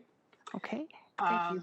So it's an interesting day. I've been watching, and you seem to have a record for delegations to a council committee, which I suspect is reflective of the growing engagement and the widespread dissatisfaction with council's failure to address significant issues, such as the crazy spending on policing and the very minimal spending on housing. I'd also like to speak to the opportunity to speak about the budget. And in this case, it looks to me that this opportunity is pretty shabby. You have, at this point in time, already approved the sewer water budget, as well as the capital budget. So the majority of the spending for 2021 has already been decided before you open the doors to invite citizens in to comment and provide input and advice to the budget process. So I think that's pretty problematic, and I appreciated the comments earlier of those who were talking. I think it was Pascal who was talking about the opportunities being offered in other cities. And we really need to do some looking at that here in Hamilton, rather than this situation where we go through this pro forma opportunity, which of course gets crowded because there aren't other opportunities that people are immediately aware of. So what's left at this point is the operating budget. And actually, there's not much of that left either. As you're aware, what you're really engaged in at this point is minor tweaks so that you can say that you have tried to lower the tax hit in 2021. But it won't change a whole lot. And that's not necessarily unreasonable. It won't change a whole lot. But again, we're starting very late in terms of inviting the public in to talk about it. I want to also mention the tax rate on tenants, because the tax rate that I hear councillors speak of all the time is on single-family homes. The tax rate on tenants is 2.5 times that of single-family homes. And in this particular situation, you've heard lots this afternoon and this evening from people focused on the situation facing renters in the city. And it is becoming more and more difficult at the same time as the price of housing that is actually owned by someone, including the house that I'm involved with, is going up astronomically. It climbed almost 20% in the last year. So while you're worried about the tax hit on those single family homes, their actual value, what they can presumably convert into dollars, is gone up by a dramatic amount, far more than the amount that you're talking about in terms of increasing taxes. As usual, I want to talk about the climate emergency and just bring you a bit up to date on this. There's new science coming in all the time on that. It's now clear that the situation that we're facing is much bleaker than we knew a few years ago. We haven't had an IPCC report since 2014. The next one will be coming next year in 2022. We did get one in 2018, and it made clear that we needed to cut emissions by 50%. And I know the city responded by declaring a climate emergency, but not much has happened yet. I appreciate the staff are working on this, but I'm not convinced that the majority of council believes it's actually an emergency. The last 6 years have been the hottest ever. The global increase is now rising at 0.25 degrees per decade. It's now at 1.2, so we are very close to hitting the 1.5, and we will almost certainly hit it well ahead of what the IPCC had expected, probably by the end of this decade or before.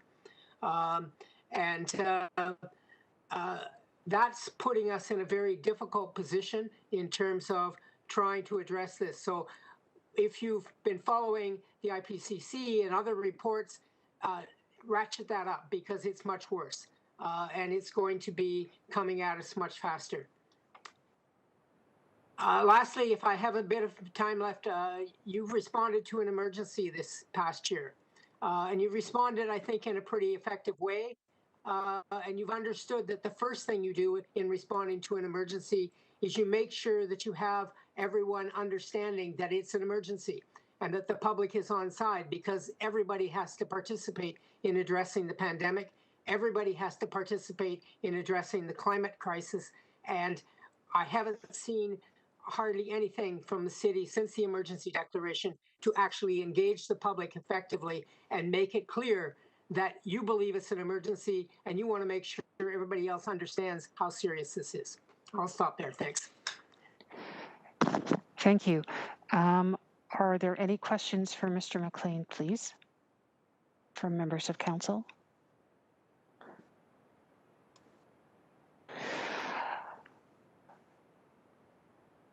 There are none. Okay. Thank you, Dawn, very much.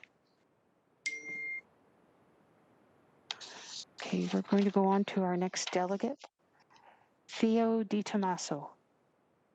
Theo, are you with us?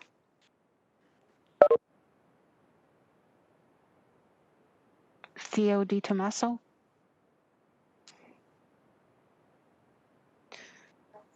Clerk Paparella? Okay. So Theo, if you can hear me, but maybe you're not logged on yet or something, just let us know and we'll circle back, okay? We are running a little bit ahead. Okay, we're on to 6.33. Mohammed Al-Shalalfa, respecting the Hamilton Police Service budget. Mohammed?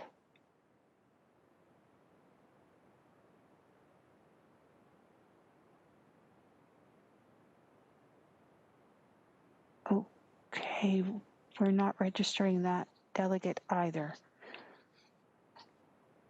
Okay, so we're going to continue moving on to Claudia Spadafora. Claudia, can you hear me?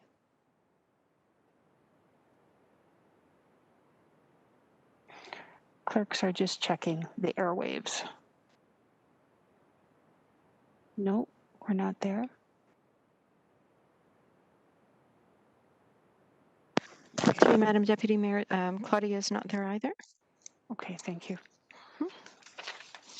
Okay, so we are on 6.35, Miriam Sager. Miriam, are you with us? I thought I saw your name. I see your name. I am. Can you hear me? We can hear you. Would you like to put your screen on or? Oh, is it not? Nope. Ah, it should be. It's not responding to my. It's up to you. We can hear you very well, and that's what matters. If you, I can see you too. Excellent. If you would like to proceed with your delegation, you have 5 minutes, and I'll put my finger up at the 4-minute mark just to let you know. Thank you, Chairperson Wilson, councillors, city staff, fellow Hamiltonians. My name is Miriam Sager. I coordinate the crisis line at SASHA, the Sexual Assault Center, which is a partner to the Just Recovery Hamilton Report. I'm also a climate activist, and I see the connection between all these many different issues. I'm lucky enough to have a job, especially as a woman, as we've heard during COVID, a job that's not precarious. It's a job that I can do safely from home. And although it should be a human right, I am lucky to have a home where I can do it. I cannot be evicted as a tenant. I'm not dependent on a landlord to keep my livably cool during the increasingly hot summers I am dreading. I have a key to my castle. This is the base of my autonomy, safety for myself, a place where I could raise a family and maintain custody of my children. When I walk in the door and turn the key, I can breathe more freely. That is, of course, because I am also lucky enough not to be trapped with an abusive family member without the means to leave in an era of soaring rental costs. And as mentioned earlier, I have internet and a voice at this meeting, which every Hamiltonian should have. I try to imagine what it might be like living on the street. I try to imagine not just being a woman, but maybe a trans person, maybe an Indigenous woman or a person with disabilities, knowing that they are targeted by even higher levels of hate and violence, including sexual violence. The constant heightened vigilance, if not terror, not knowing where the next taunt or harassment or assault might come from, constantly calculating, where will I be less unsafe? Who do I smile at? Who is safe to ask for help? Would I trade sex for protection? Would I trade sex for a roof over my head? Do I stand up to my rights if a person in a position of authority wants to talk to me for no reason at all, except for maybe the color of my skin or my visible poverty? If you have special mobility needs, can you even get away from danger? Where will you be stuck or trapped again because of lack of accessibility? Can you get through the piled up snow and ice? Get the medical supports you need when you have no address? Imagine having no washroom you can use. The discomfort, the pain, the indignity and humiliation, the unsanitary conditions. Can you even wash your hands with soap and water as instructed by public health authorities? 1 year ago, I said here that the days of business as usual are over because of the imminent risk of runaway climate catastrophe. Hopefully, the COVID storm will die down, but we will be left with these other crises, which in many cases have both been exacerbated by COVID and worsened the outcomes of COVID for people. The unaffordable housing, the systemic racism, other forms of rising hate and extremism, sexual violence, lack of accessibility for people with disabilities. Too expensive can no longer be an excuse. We actually cannot afford to go back to the old normal. The old normal was a dead end path. Perfectly reasonable roadmaps to savings that will not further punish the have-nots were already laid out today. Don McLean spoke clearly just now about the growing urgency of the climate emergency, as rightly declared by our city council almost 2 years ago. We must prepare to adapt, not just mitigate. To become climate resilient, we must deal with the inequities in our city. A chain is only as strong as its most vulnerable links. Thank you. I implore you to seriously consider and implement the urgent short-term recommendations and the long-term recommendations that were made in the Dust Recovery Hamilton report. Thank you.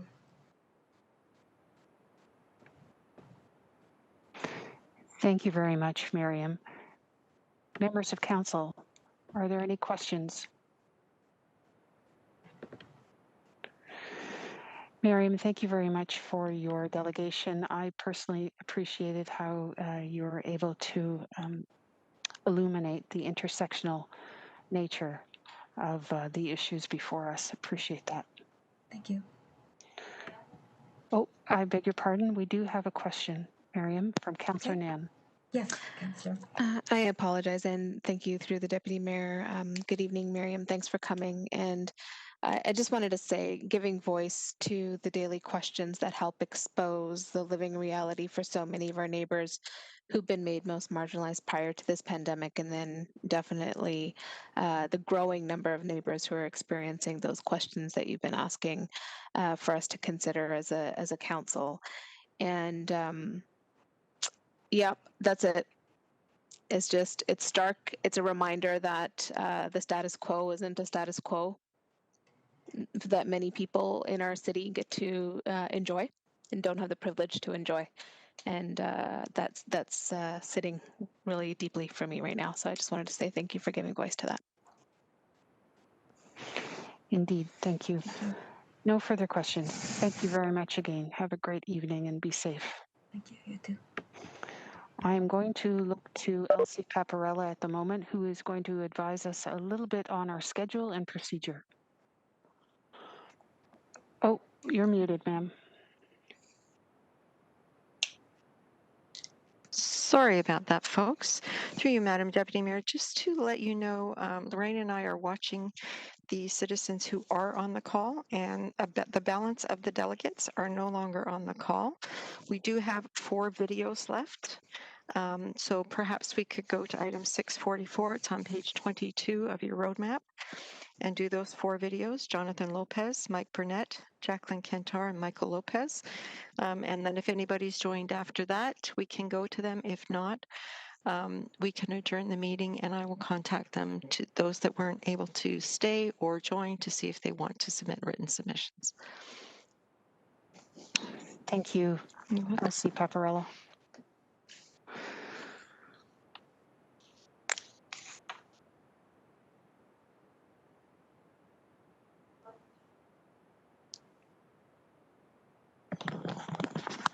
Through you, Madam Deputy Mayor, are you ready for Lorraine to show the first video then for item 6.44? Yes, so we'll proceed with the videos, and hopefully some of the delegates may reappear. Thank you.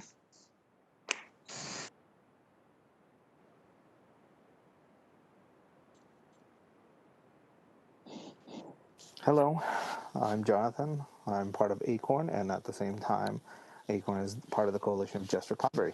On ACORN's side, we want to see better funding for housing, public housing. We want to see better control for rent, better control for landlords who are renting out, and the accountability for that, such as licensing, a proper response to places that are not properly hygienic, especially during the pandemic, and at the same time, just an investment in social services such as health, housing, public work sectors to allow more public work and allow more people to have a job, and at the same time, just like a lot more funding in a lot of social services and social responses, and a reduction in other areas that may be getting too much of a funding for a single entity, while a lot of these other social services and health services and housing services are broken up into smaller pieces and don't even accumulate to that much. I believe that's where we should follow the investment, and I believe that's how we should follow in the recovery of Hamilton, so that we make sure a lot of us come through it together. Thank you.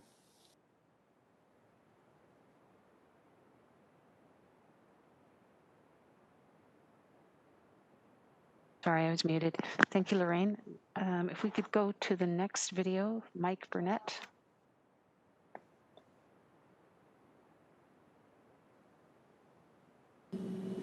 My friends, my name is Mike Burnett, and I'm a member of Hamilton Acorn and part of a Just Recovery Coalition. I live on Melbourne Avenue and speak to many people who end up on the street due to mental illness, addiction, and the lack of affordable housing. I want to know where the $11 million the city got from the province over the last 2 years for social housing went, because we have not seen anything to help the people. Rental housing in Hamilton is no longer fulfilling the purpose of housing low-income people, but providing large profits to landlords and developers.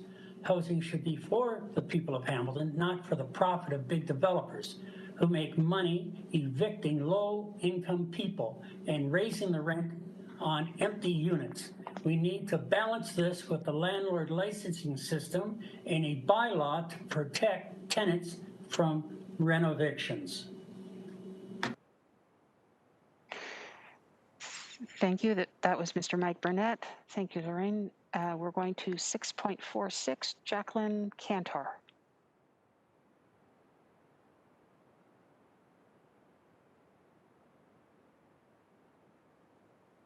My name is Jacqueline Cantor. I live in Hamilton, Ontario in Ward 2. As your constituent, I want to express my frustration and outrage regarding the Hamilton Police Services budget of $171.5 million, with an existing surplus of $567,000. This is well beyond the allocated funding for any other social service in the city. Hamilton Police Services needs to be defunded, which requires denial of the proposed 2.98% increase and instead reallocating the budget surplus into community-led initiatives. Money desperately needs to be invested into the community, especially given pandemic conditions and the affordable housing crisis, as people are being turned away from shelters and sleeping on the street. Police are dangerous and discriminately target Black, Indigenous, and low-income communities. In the midst of a global pandemic and affordable housing crisis, Hamilton Police Services facilitate encampment teardowns across the city. Increased police presence does not keep us safe. It threatens the lives of our most vulnerable communities. In 2018, Hamilton Police tased 30-year-old Robin Garlow, an Indigenous woman. Once on the floor, they shot her 4 times. No charges were laid. In 2018, Hamilton Police fatally shot 19-year-old Quinn McDougall, an Indigenous man, after responding to his distress call to 911. No charges were laid. Stats Canada only tracks fatal police shootings if an officer is criminally charged. On February 11th, vote against the proposed 2.98% increase to the Hamilton Police Service budget. Vote for the proposed return of the HPS budget surplus to the city and its reallocation into housing and community-led harm reduction supports for those facing housing, mental health, and addiction crises. Police continue to discriminately target Black and Indigenous communities through tactics of racial profiling, implicit bias, algorithmic bias, etc. In addition to being extremely racist, policing is an ableist, sexist, homophobic, transphobic, and classist institution that necessitate these varied oppressions to function.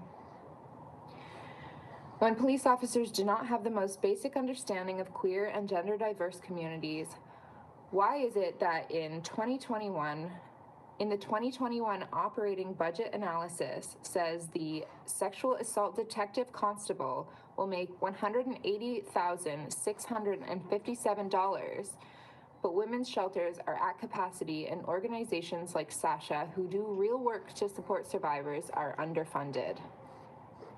The HPS reports a 14.5% increase in 911 calls involving a person in crisis. People in crisis should not have to resort to police, nor should they have police called on them. Funds should be reallocated toward proper mental health support. Most people killed by police in Canada since 2000 had mental health or substance use related issues. Police reform does not protect community members experiencing mental health distress, address a culture of dismissing sexual assault and missing person inquiries, nor prevent the criminalization of certain identities and need-based acts. Reform is a failed tactic. Reform tactics such as body cameras have had little to no tangible effect on reducing police brutality. Crime rates in Hamilton, Ontario, and Canada have been declining for the last 2 decades, with all categories of crime rates in Hamilton dropping during COVID-19. Yet, police budgets continue to inflate. In the operating budget analysis, the Hamilton Police Services will see a 78.3% increase to ammunition expenditures if this budget is approved. The city continues to overfund violence while underfunding sectors and organizations crucial to building healthy and supported communities. Investing in our communities addresses the root cause of most criminalized acts, which are often needs-based and consequences of poverty. What we really need are robust services that can effectively respond, such as mental health outreach workers, community and housing centers, and accessible education and prevention programs. We need to decriminalize modern offenses, reallocate the budget to existing community-led organizations that are offering services to vulnerable communities, create effective alternative services such as crisis intervention, mental health centers, and housing. I'm asking you to take meaningful action in response to the senseless police violence against Black and Indigenous communities, community members living with disabilities, unhoused people, and other discriminately targeted communities. I call upon you to vote against the proposed 2.98% increase to the Hamilton Police Services budget. Vote for the proposed return of the HPS budget surplus to the city and its reallocation into housing and community-led harm reduction supports for those facing housing, mental health, and addiction crises. As your constituent, you represent me. Failure to act upon these proposed demands is a failure to represent a concerned community of your constituents, a community evidenced through these calls, videos, and emails. I'm not comfortable continuing to fund policing in my community at the expense of essential services like housing, community health centers, etc. If you're unable to offer immediate, meaningful action, then I ask that you resign and make way for leadership that is able to do so.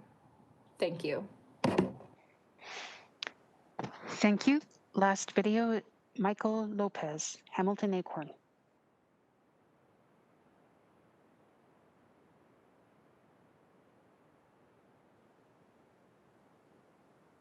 Hello, I'm Michael, a member of Hamilton Acorn from the East End. Acorn is working with a coalition to advocate for a just recovery for the COVID-19 pandemic. I'm also a proud Hamiltonian, born and raised. My parents immigrated to Canada from El Salvador, fleeing the Civil War of the 1980s. Despite the war, it was not an easy decision for my parents. And when I'd ask why, they'd just say, because it was home. Between 2018 and 2019, the average rent spiked 24.4% in Hamilton.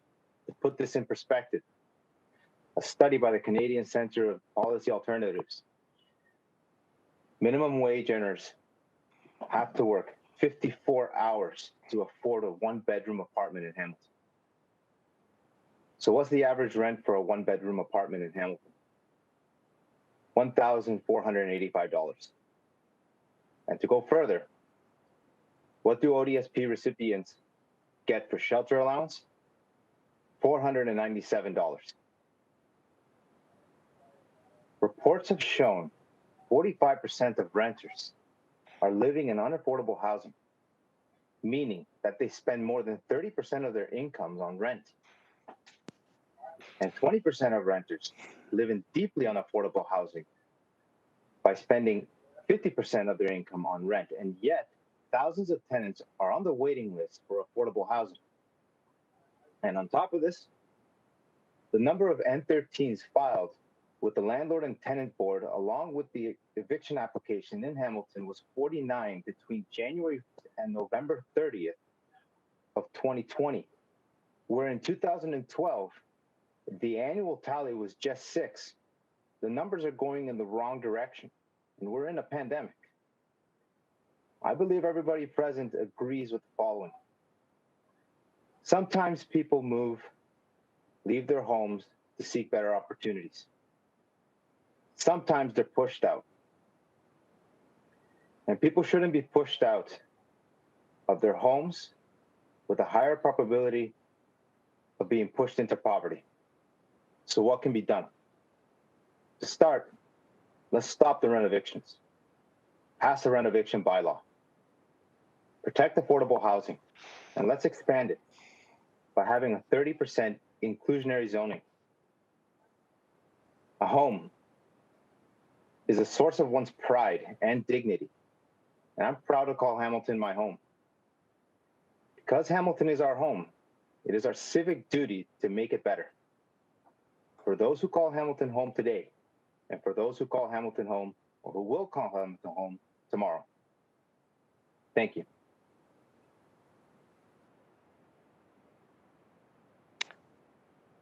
Thank you, Clerk. I'm going to look to Elsie Paparella to see if there is anyone available from our delegation list.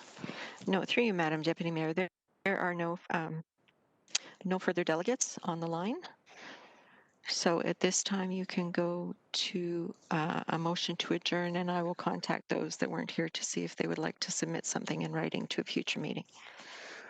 Okay, I believe I need an electronic vote to receive all the delegations. I know that Yes. there were a few who had declared an interest, and it was specifically on 6.13 with respect to Mr. Johnson. They can, the councillors that have declared an interest can mark themselves as abstain. Okay, thank you. You're welcome. Okay, so an electronic vote. We need a mover and a seconder. Oh, I think Councillor Pearson is trying to get my attention in advance of this. I just want clarification, Madam Deputy Mayor, to Madam Clerk. Stephanie, are you saying I should abstain on voting on receiving all of these, or just the ones that regards to? So I'm not sure what you want me to do here. Through you, Madam Deputy Mayor, if it's your choice to abstain, you're only receiving presentations. You're not making Correct. any decisions at all. So I can't give you advice on that, but you're not making any decisions. So it's a personal call on every councillor if they wish to abstain, and then they'll be marked in conflict. But you're not making any decisions today. You're just receiving presentations. And I think in the past we've, if it's a debate item, then yes, we step aside and we declare conflict, and we abstain from voting. But I don't believe that I've abstained in the past and just receiving the delegations. We're not discussing any of the items, so I'll do that accordingly. Mayor, Yeah. I don't think that's happened in the past either. Thank you very much for the clarification. Thank you, everyone. Okay, thank you. It is moved by Councillor Pearson and seconded by Councillor Danko to receive all the delegations at this time. And we have a thumbs up from Councillor Partridge, and a thumbs up from Councillor, and a thumbs up from Councillor Johnson.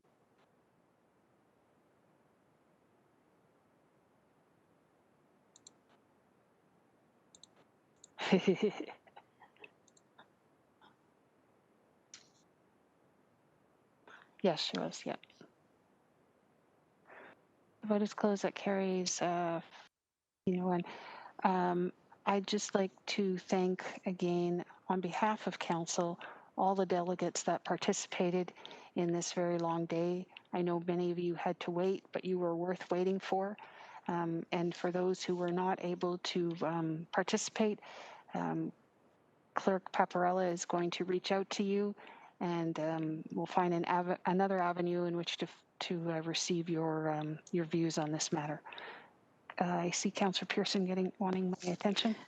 Madam Deputy Mayor, I want to thank you because it's quite a task in controlling and monitoring, especially the passion of the citizens that come forward. And you've done a stupendous job today. I want to thank you for that, and certainly to all the residents, the information has been very valuable. Thanks.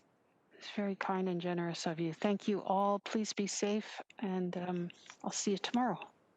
Oh, sorry, we need an adjournment. Moved by Councillor Pearson, seconded by Councillor Farr. And you have to vote, don't leave. Or you'll never leave. Steph, I'm in the car, the motor's running. No. You're in the house, I gotcha. I know. Stay safe, I'm in everyone. the car. Thank you. Votes closed. Thank you all. That carries 15-0. Thank you, clerks.